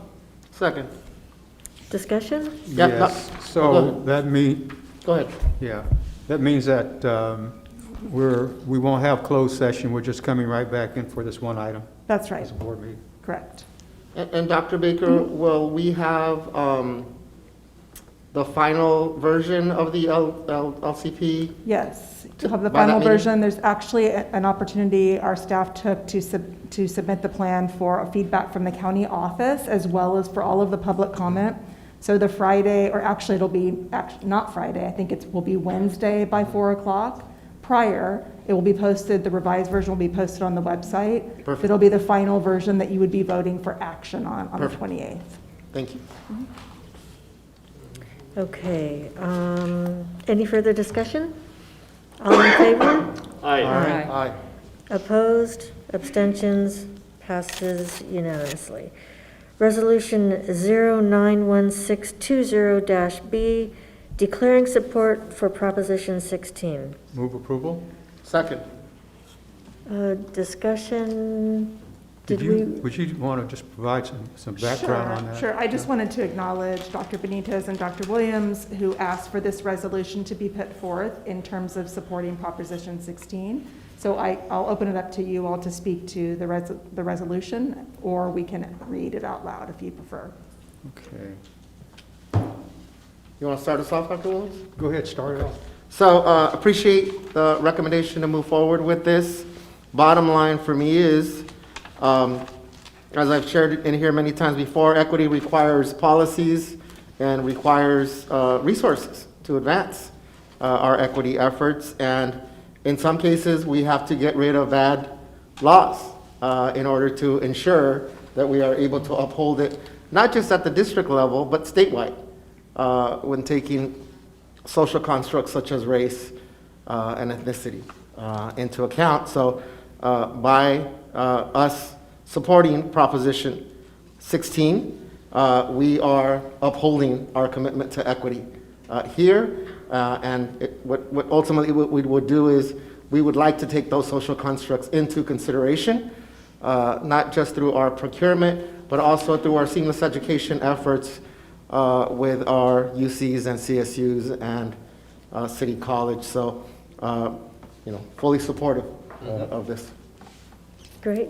Dr. Williams? He said it all. He said it all, okay. All right. Thank you, Yeah, Juan. I'll just add that it also has the support of the California State PTA, and I'm sure there are a lot of other groups that are behind this. I think when it started, it was well-intentioned. When 209 went into law, it was well-intentioned, but I think it's failed. So it's good that we have an opportunity to change that. And I think just for the public's consumption, let me just read aloud the one statement at the bottom of the resolution that you're passing. Excuse me. Whereas Proposition 16 appears on the November 3rd, 2020 general election ballot, and if approved by the voters of California, would repeal Proposition 209 and eliminate the state prohibition on the use of race, sex, and other characteristics in considering admission to higher education. And whereas the Board of Education of Long Beach Unified School District is unwavering in its support of programs, initiatives, and policies designed to promote equity and inclusion. Thank you, Dr. Baker. Thank you for making sure we were having that read in public. Okay, all in favor? Aye. Opposed? Abstentions? Passes unanimously. Reappointment of members to the Citizens Bond Oversight Committee. Move approval. Second. Discussion. Yeah, I just want to give a shout out to Karshay Chess at Jordan High School, who does a million things and more for the North Long Beach community and the Jordan community, and I want to thank her for saying yes to this again. Okay. May I also thank all of those folks who volunteered to serve, particularly Becky Turrentine, who's a past superintendent, well-founded in her devotion to education. So we've got a real good group of folks on that committee, I believe. Yes, and thank you. That was a note to acknowledge these people. I'm glad it was done. All in favor? Aye. Opposed? Abstentions? Passes unanimously. 2019-2020 unaudited actual financial reports. Do we have somebody to speak We to? do. We Oh, have there's Renee Renee. Arcus, who has waited late into the evening. And I have to say, her wait into the evening just demonstrates again her dedication to the unaudited actuals, which she can tell you she loves. So she is here. So first of all, good evening, everyone. I'm glad we've made it this far. Wanted to give a little bit of a synopsis of where we ended our year. On the screen is one of my, probably by far my favorite slides. I've brought it back to you guys several times. It's just a great reminder of where we are in the process. So tonight we have a culmination of the state-required process to end our fiscal year through 6/30/2020, and that's the unaudited actuals that are due in September. Yet we're not done. We still have one more step to do, and in December, we're going to bring you the audited financials. So we've been working on the audit since February of this year, auditing the financials for 1920, and these are our books, and our auditors are going to come in, complete the process, and we'll bring back to you audited financials in December of 2020. So I want to give you a few brief highlights on our unaudited actuals. There is, in June, when we brought you our budget, we brought you also our estimated actuals. That was our attempt in April of May of last year to determine where we'd end this fiscal year. And we had a few changes between that period of time and where we actually ended. We have about a difference of $11 million that was made up of some revenue increases. It was a positive difference of $11 million. It was made up of some revenue increases. Our lottery funds did come in better than we anticipated. And we also had some decreased expenditures, which can be expected during these times. We had savings in the area of utilities, some decreased expenditures in supplies and other contracted services, and we were able to utilize some restricted resources. When I've come here before, I've talked to you a little bit about our CARES Act funding, the $90 million that we received. We were actually able to utilize some of those resources to offset some of those costs in our general fund. And what we were experiencing, the biggest portion of that was our nutrition services branch. As all of you know, we serve students the entire time, from March to June, at a rate of about 15% participation. Our normal rate for lunches is about 50% participation. So we did experience quite a loss in our nutrition services branch, which of course the CARES Act is able to take care of, and we were able to utilize those funds to, again, maintain the services to our students. Again, in this year, we're going to utilize them the same way. For the future, we'll continue to monitor all of our activities. Our revenues right now can still be adjusted based on our final numbers of enrolled students and the type of students that we're going to be enrolling. So we are awaiting those final numbers and looking forward to getting more information about that. I do want to remind you, our budget is still intact. It is still able to operate this fiscal year. We will be bringing changes in the next few months leading up to our first interim, which is also included on the slide. So we'll be bringing changes to you regarding how we're performing, what different money that we're going to present, putting the CARES Act funds out there. And that will be in December, and that will be actuals through October 31st and estimates through June 30th of 2021. So I'm happy to report that we have a good report for you tonight, and I hope that I didn't bore you. The good news is welcome. Very good. And Renee, how many kids do you have? I have 3 students. I still call them students. I have one at Cal State Long Beach. This is her first year, so I had 3 last year. I have a 10th grader at Milliken and an 8th grader at Marshall. Thank you for being here tonight to give us that good news on the unaudited actuals. Thank you. Thank you for that. So we need a motion? Move approval? Second. Discussion. Renee, just, we covered this upstairs, but sure. As we covered before, funding is precarious after December for us, so it is important to highlight that if and when you bring back the changes to us, that there are no guarantees for a big pot of our money, whether that's CARES funding related, and/or in the case that we're talking about, your reference to meals, that we have a short turnaround time. I think October, right, was the turnaround time for us to certify students? Yes, October 31st is the deadline to certify the students for the year. We have to receive all the information, and that is to certify our students that are in our unduplicated pupil count, which is part of the revenue I was referring to. Those are the dollars that we often talk about in the LCAP, our supplemental concentration funds. So we need to get our numbers in and our enrollment certified by October 31st. And so more information to come on that, but we really do need for families to report, right? Particularly for our highest needs students. Absolutely. There is more information to come. We have a household income form that is online in ParentView now, and we will be providing data about that form through our principals, through our school sites. We will definitely be getting the word out there, and we will need families to fill out this form. Yeah. So as an example, Renee, right now we're able to provide meals for anyone 1 to 18. That's not guaranteed after December, correct? That's correct, and that's slightly unrelated to the income verification Yeah. form, but that is a piece of the puzzle. Yeah, but So right now, we are able to serve students 1 through 18, and it's actually through December 31st, but it's dependent on federal funding. So if their funding runs out, they could change the program prior to December 31st.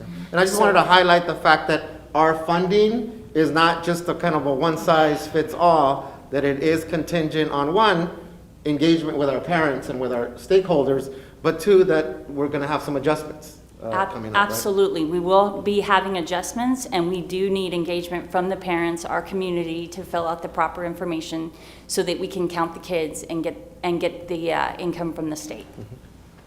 Thank you, Renee. You're welcome. Madam President? I had a comment too. On a financial note, but unrelated to what you just said, which is separate, is also the issue that additional federal funding has not come through. So Congress has not come to any kind of anything in terms of additional relief.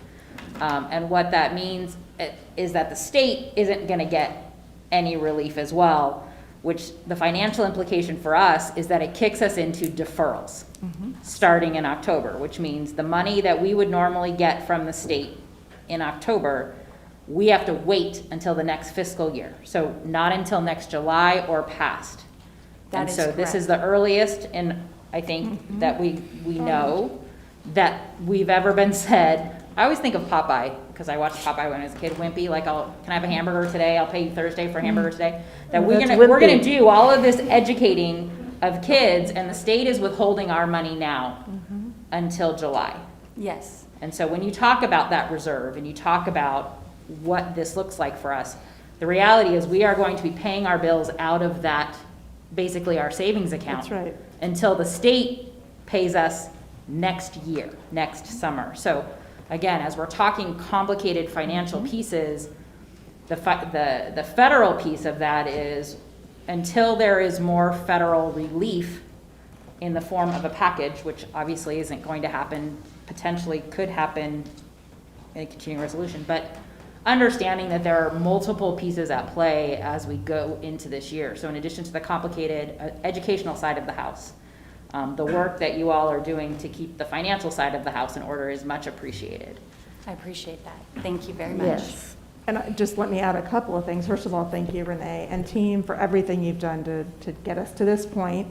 This is a moment also to remind the community about the census. And so we've said that a lot of times, but census drives district funding more than anything. So if you're a family who has not completed the census yet, we need you to complete your census. That has a direct effect on our budget. And then also to the point that you're making, Mrs. Kerr, with so much unknown, the $11 million sounds good, but it does go into reserve to cover deferrals. And it's one of the reasons that we are doing everything we can we have a hiring freeze on positions, everything we can right now to save for the unknown that we know is coming.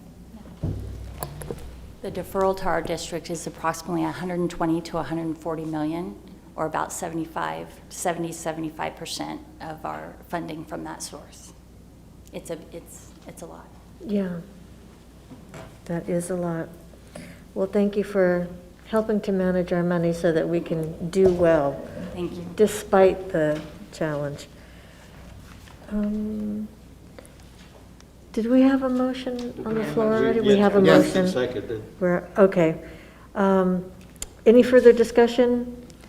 All in favor? Aye. Opposed? Abstentions? That passes unanimously. Resolution 091620-A, District Establishing Appropriations Limits for 2019-2020 and 2020-2021. Move approval? Second? Do we want to ask Renee back to talk about this one? You've all seen this many times before. This is a compliance-related board resolution for the state, basically to establish a limit on the amount of tax money that state and local governments can legally spend. So we do this every year. It's a calculation, and we pass with flying colors. I can report again, so I'm happy to have you guys approve this tonight as well. Thank you for the good news. Any further discussion? All in favor? Aye. Opposed? Abstentions? Passes unanimously.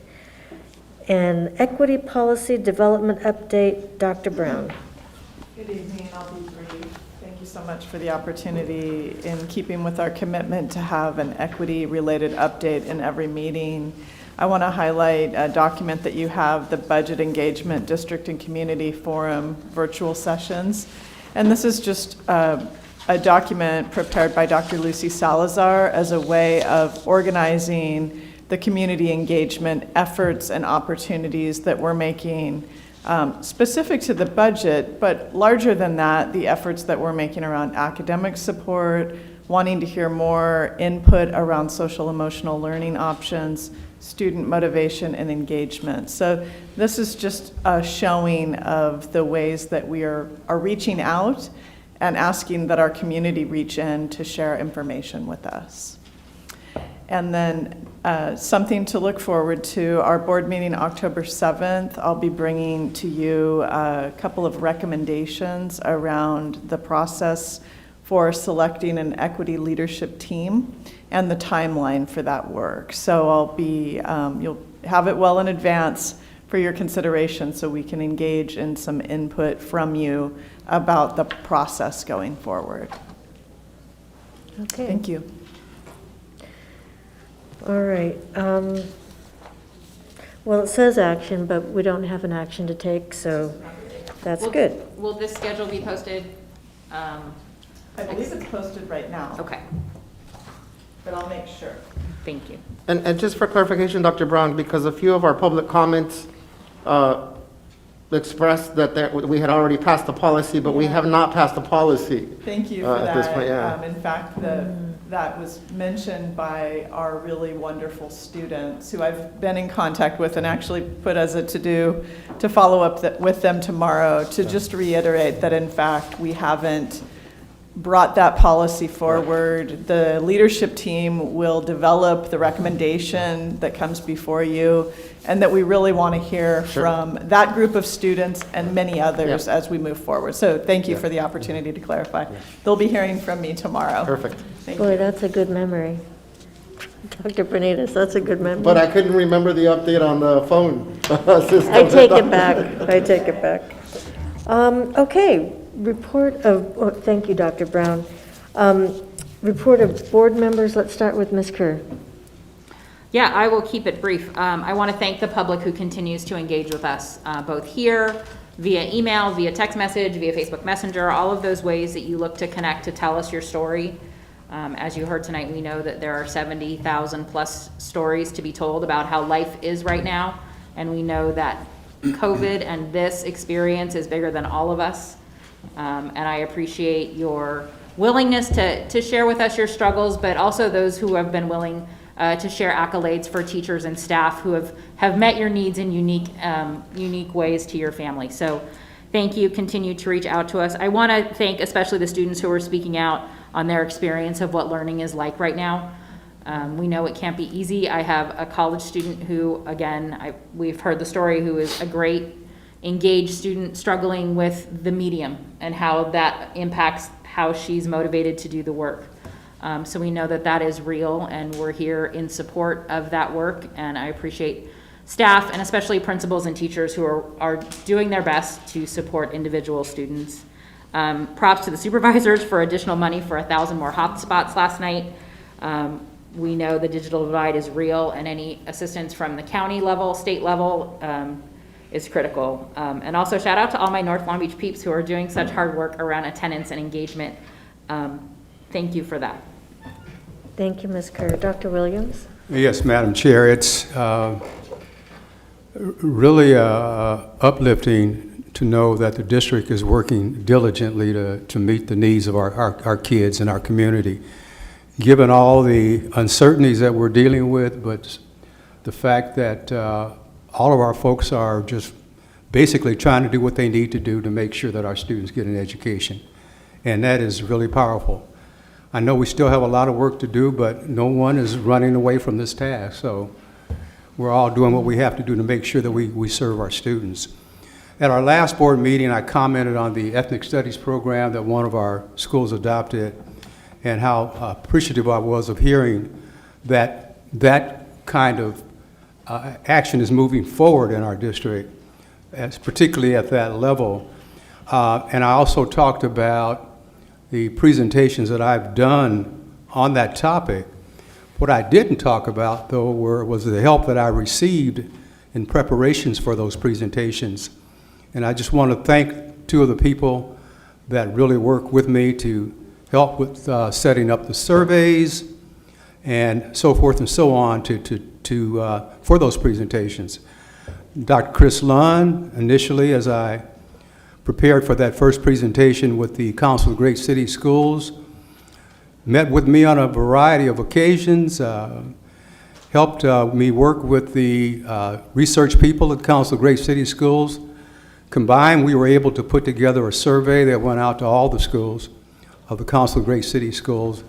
And that was data that I was able to use to make that presentation. And at that time, we had also started an ethnic studies program here in the district, but didn't have enough time in yet to have data.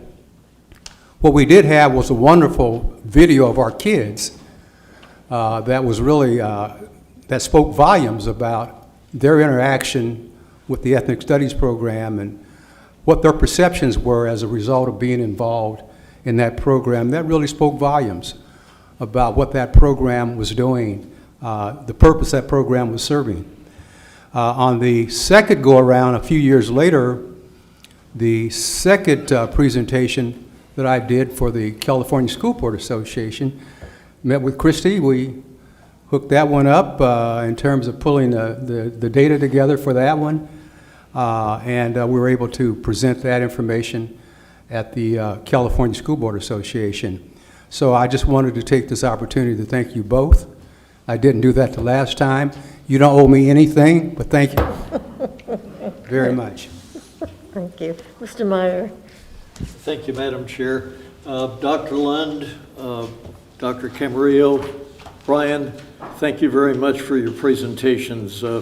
My heart lies in the classroom with our teachers and what happens there, and your report was outstanding. I said it so many times, I have such deep admiration for what you all do and what our teaching staff does under very difficult circumstances.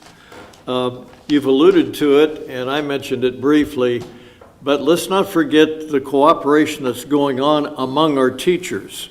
Teachers are actually forming teams at the school sites and collaborating and sharing, what's working, the snags in the system, and how they can deliver better.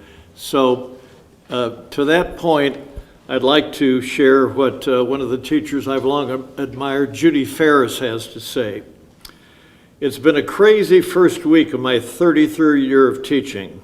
Thanks to my amazing kindergarten team, I could not have done it without you.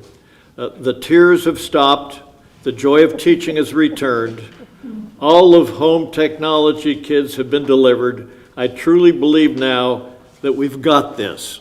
Thank you. Oh, that's a beautiful sentiment. Thank you for sharing that one.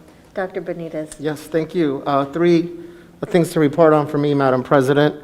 And I echo John Meyer's kudos to our staff and to all of our teachers and administrators for making these first 3 weeks miraculously happen, right? But I'll start off with Dr. Baker's last point around the census. Census equates to resources and representation, basically. And without those resources and without effective representation, our hands are tied here as a school district. We have a census that should be done in 14 days, and only 67% of Long Beach has been counted. So that means that 33% are voiceless, without resources, and potentially without representation. And that's our students. Those are our families. Those are our stakeholders. So my2020census.gov in multiple languages. You can do it by phone.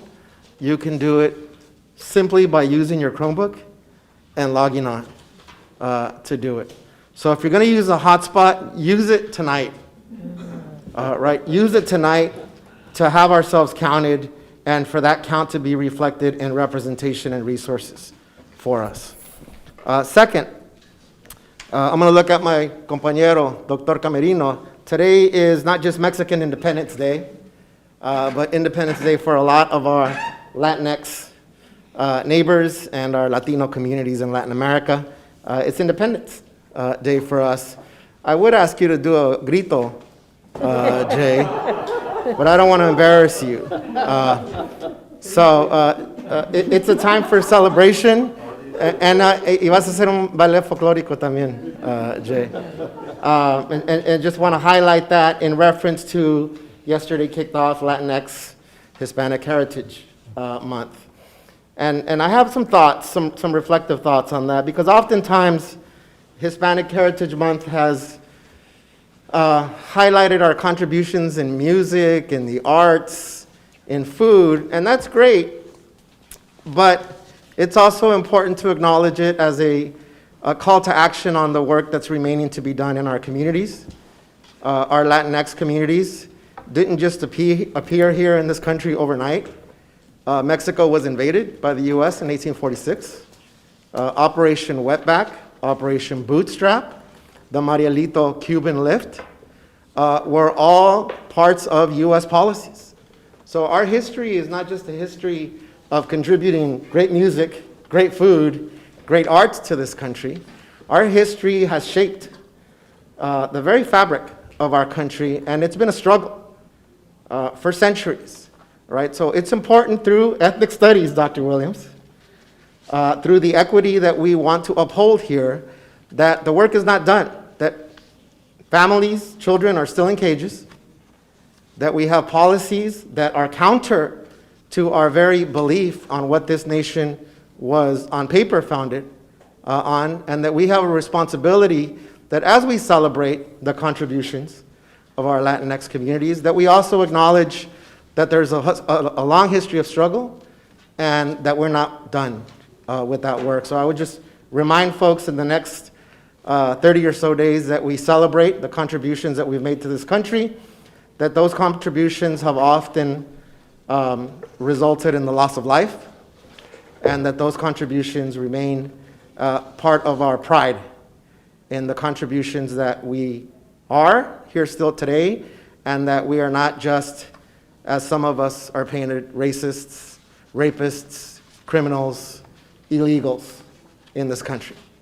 So just acknowledging that we got a lot of work ahead of us, and I say that with all the pride that I know I'm with colleagues here that are going to continue to advance that work. So, feliz fiestas, Dr. Camerino.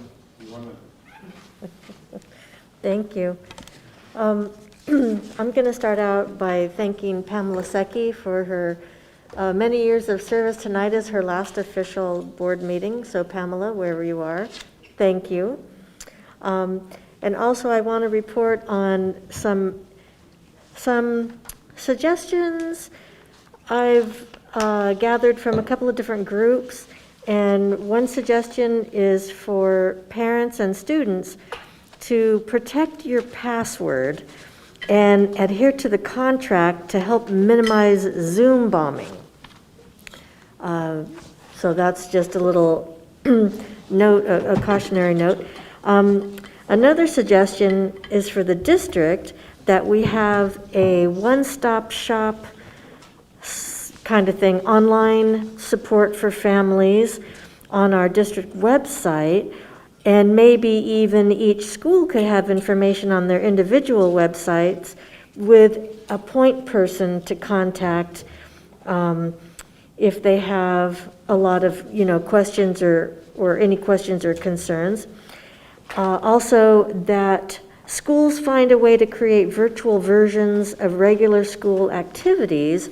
For example, Longfellow has figured out a way to do a virtual flag ceremony, and other schools will be doing a virtual Spirit Week. And another suggestion was, what about Wellness Wednesdays? So maybe a focus on wellness on Wednesdays.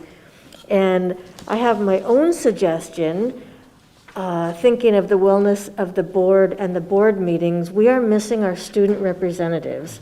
And so it's an absence I know we all feel. Yep. I am going to challenge our MMS,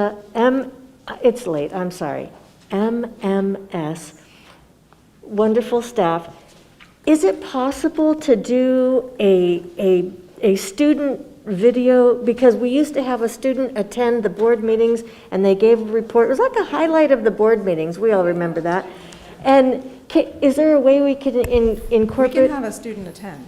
Oh, we can have a student attend in person, see them in the flesh even. Wow, that's beyond my dream. Okay. Then you guys are off the hook. I know. Oh my gosh, this is so exciting. Okay, that's it for me. Superintendent's report. A few things just to close us up tonight. The first is I just want to thank the board for going through the process of my own goal development as superintendent in my first year as superintendent. I will be posting my goals on my district webpage, building the capacity of LBUSD to operate in a virtual environment and to design the future. And I appreciate the feedback that you've given me over the last 6 weeks to get to final form for my goals. It's been a really meaningful process for me, and I hope the same has been true for you. The second is I want to echo the acknowledgement of Pamela Secchi. So this is a sad night for us in a way to lose a member of our team who has been so critical to the success over the last decade in Long Beach Unified. And so Pamela leaves an absolutely indelible impact on LBUSD, a quiet force, as many of you have witnessed, but incredibly articulate, brilliant, supportive of teachers and administrators, and a tireless worker behind the scenes to ensure that our students have what they need. So she started off as a Spanish teacher in our district and retires officially on Friday as assistant superintendent. So she will be missed. And then lastly, I just want to center our students as we close the meeting. So I had the pleasure on Friday of spending about an hour with 8 of our high school students on a Zoom meeting, but better than nothing. And to listen to 8 of our students, some of whom came to me, True Jones, through her interaction via email, some of our students who I did a podcast with in summer, a couple who were interns in the marketing and media services team, came together just to explore very informally what it has felt like to be in the first couple of weeks of school. And so the wisdom that they could provide and also the hope that they could provide was really inspiring. And so I'll be releasing segments, the questions that I asked them and then their answers, with the hope of inspiring other students, teachers, and administrators through the student voice that they brought to the conversation.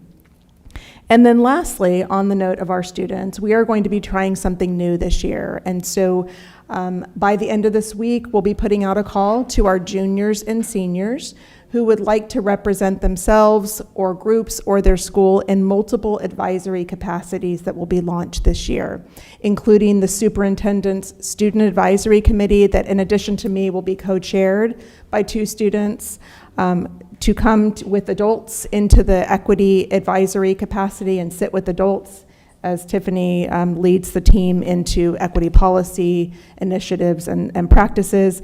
And then an at-large category that students can apply for that we will hold as Dr. Kale develops a curriculum advisory committee, as others perhaps even in human resource services want the student perspective for things like hiring practice, diversification of our workforce. And so 3 categories that students will have the opportunity to apply for.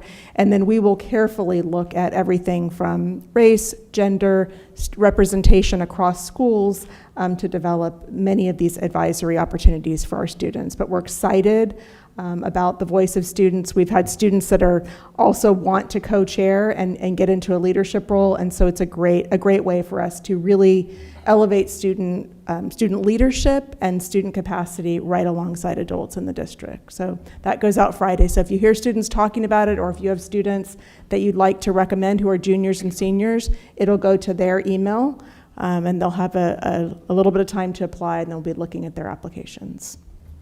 Also, I know Dr. Brown will be reaching out, in addition to those who might typically respond via email, in the way that she's thinking about strategizing for student engagement. She'll also be reaching out in other ways for students who might not self-nominate or have somebody nominate them, or might not usually respond to something like an email. So multiple ways that we'll be pulling students into our work. That's good news. That's all good news. How about announcements? I have 2. Thank you, Dr. Benitez, for always reminding us about the census, and all of a sudden what seemed like we had a lot of time to do it, and we're at 67% in Long Beach, which isn't okay. And I think sometimes there's a perception of who is and isn't filling out the census. And I will tell you, I've seen census workers in every single neighborhood in this city. There is even evidence, I think the LA Times had an article, that more affluent families are foregoing filling out the census. So whoever you think is or isn't filling out the census, just fill out the census. Kids, if you're listening, remind your family, fill out the census, do it for them. It's critical. And I'd ask, Madam Chair, respectfully, if we could close the meeting in honor of Andy Osmond, our Long Beach Poly, wow, that came out of nowhere, music teacher who passed away after an 18-month battle with pancreatic cancer. We spent a lot of time celebrating Andy last year with Andy, which was fantastic. And so the Osmatorium stands on 1600 Atlantic. And I am just so grateful for the beauty that his work has brought into this world. And his impact is global. His students are playing and loving music around the world. An indelible mark on not just our community, but on music all over. So in honor of Andy Osmond, I ask that we adjourn the meeting. Madam Chair, if I may, thank you very much, Megan. Reminds me, Dr. Camarillo, our government teachers in high school with this distance learning, can they pump the census importance? Yes, for sure. Yes, sir. Great, thank you. Okay, so do we have a motion to adjourn? So moved, Madam Chair. Thank you, everyone. Thank you. Thank you. Thank you for being here.